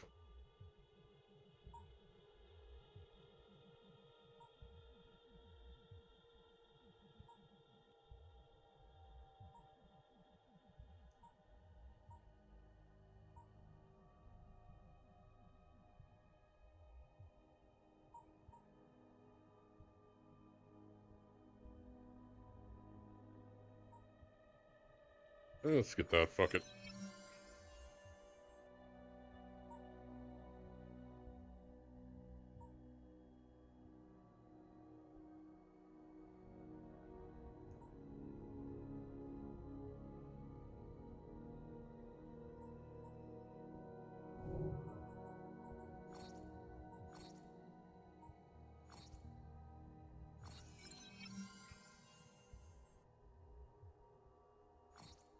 Golden obsidian.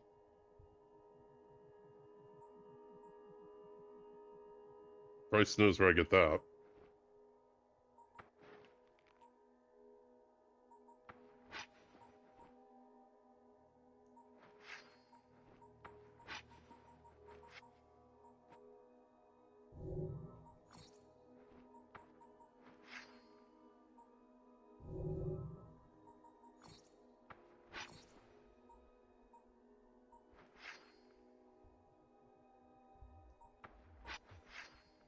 Quite fancy, isn't it?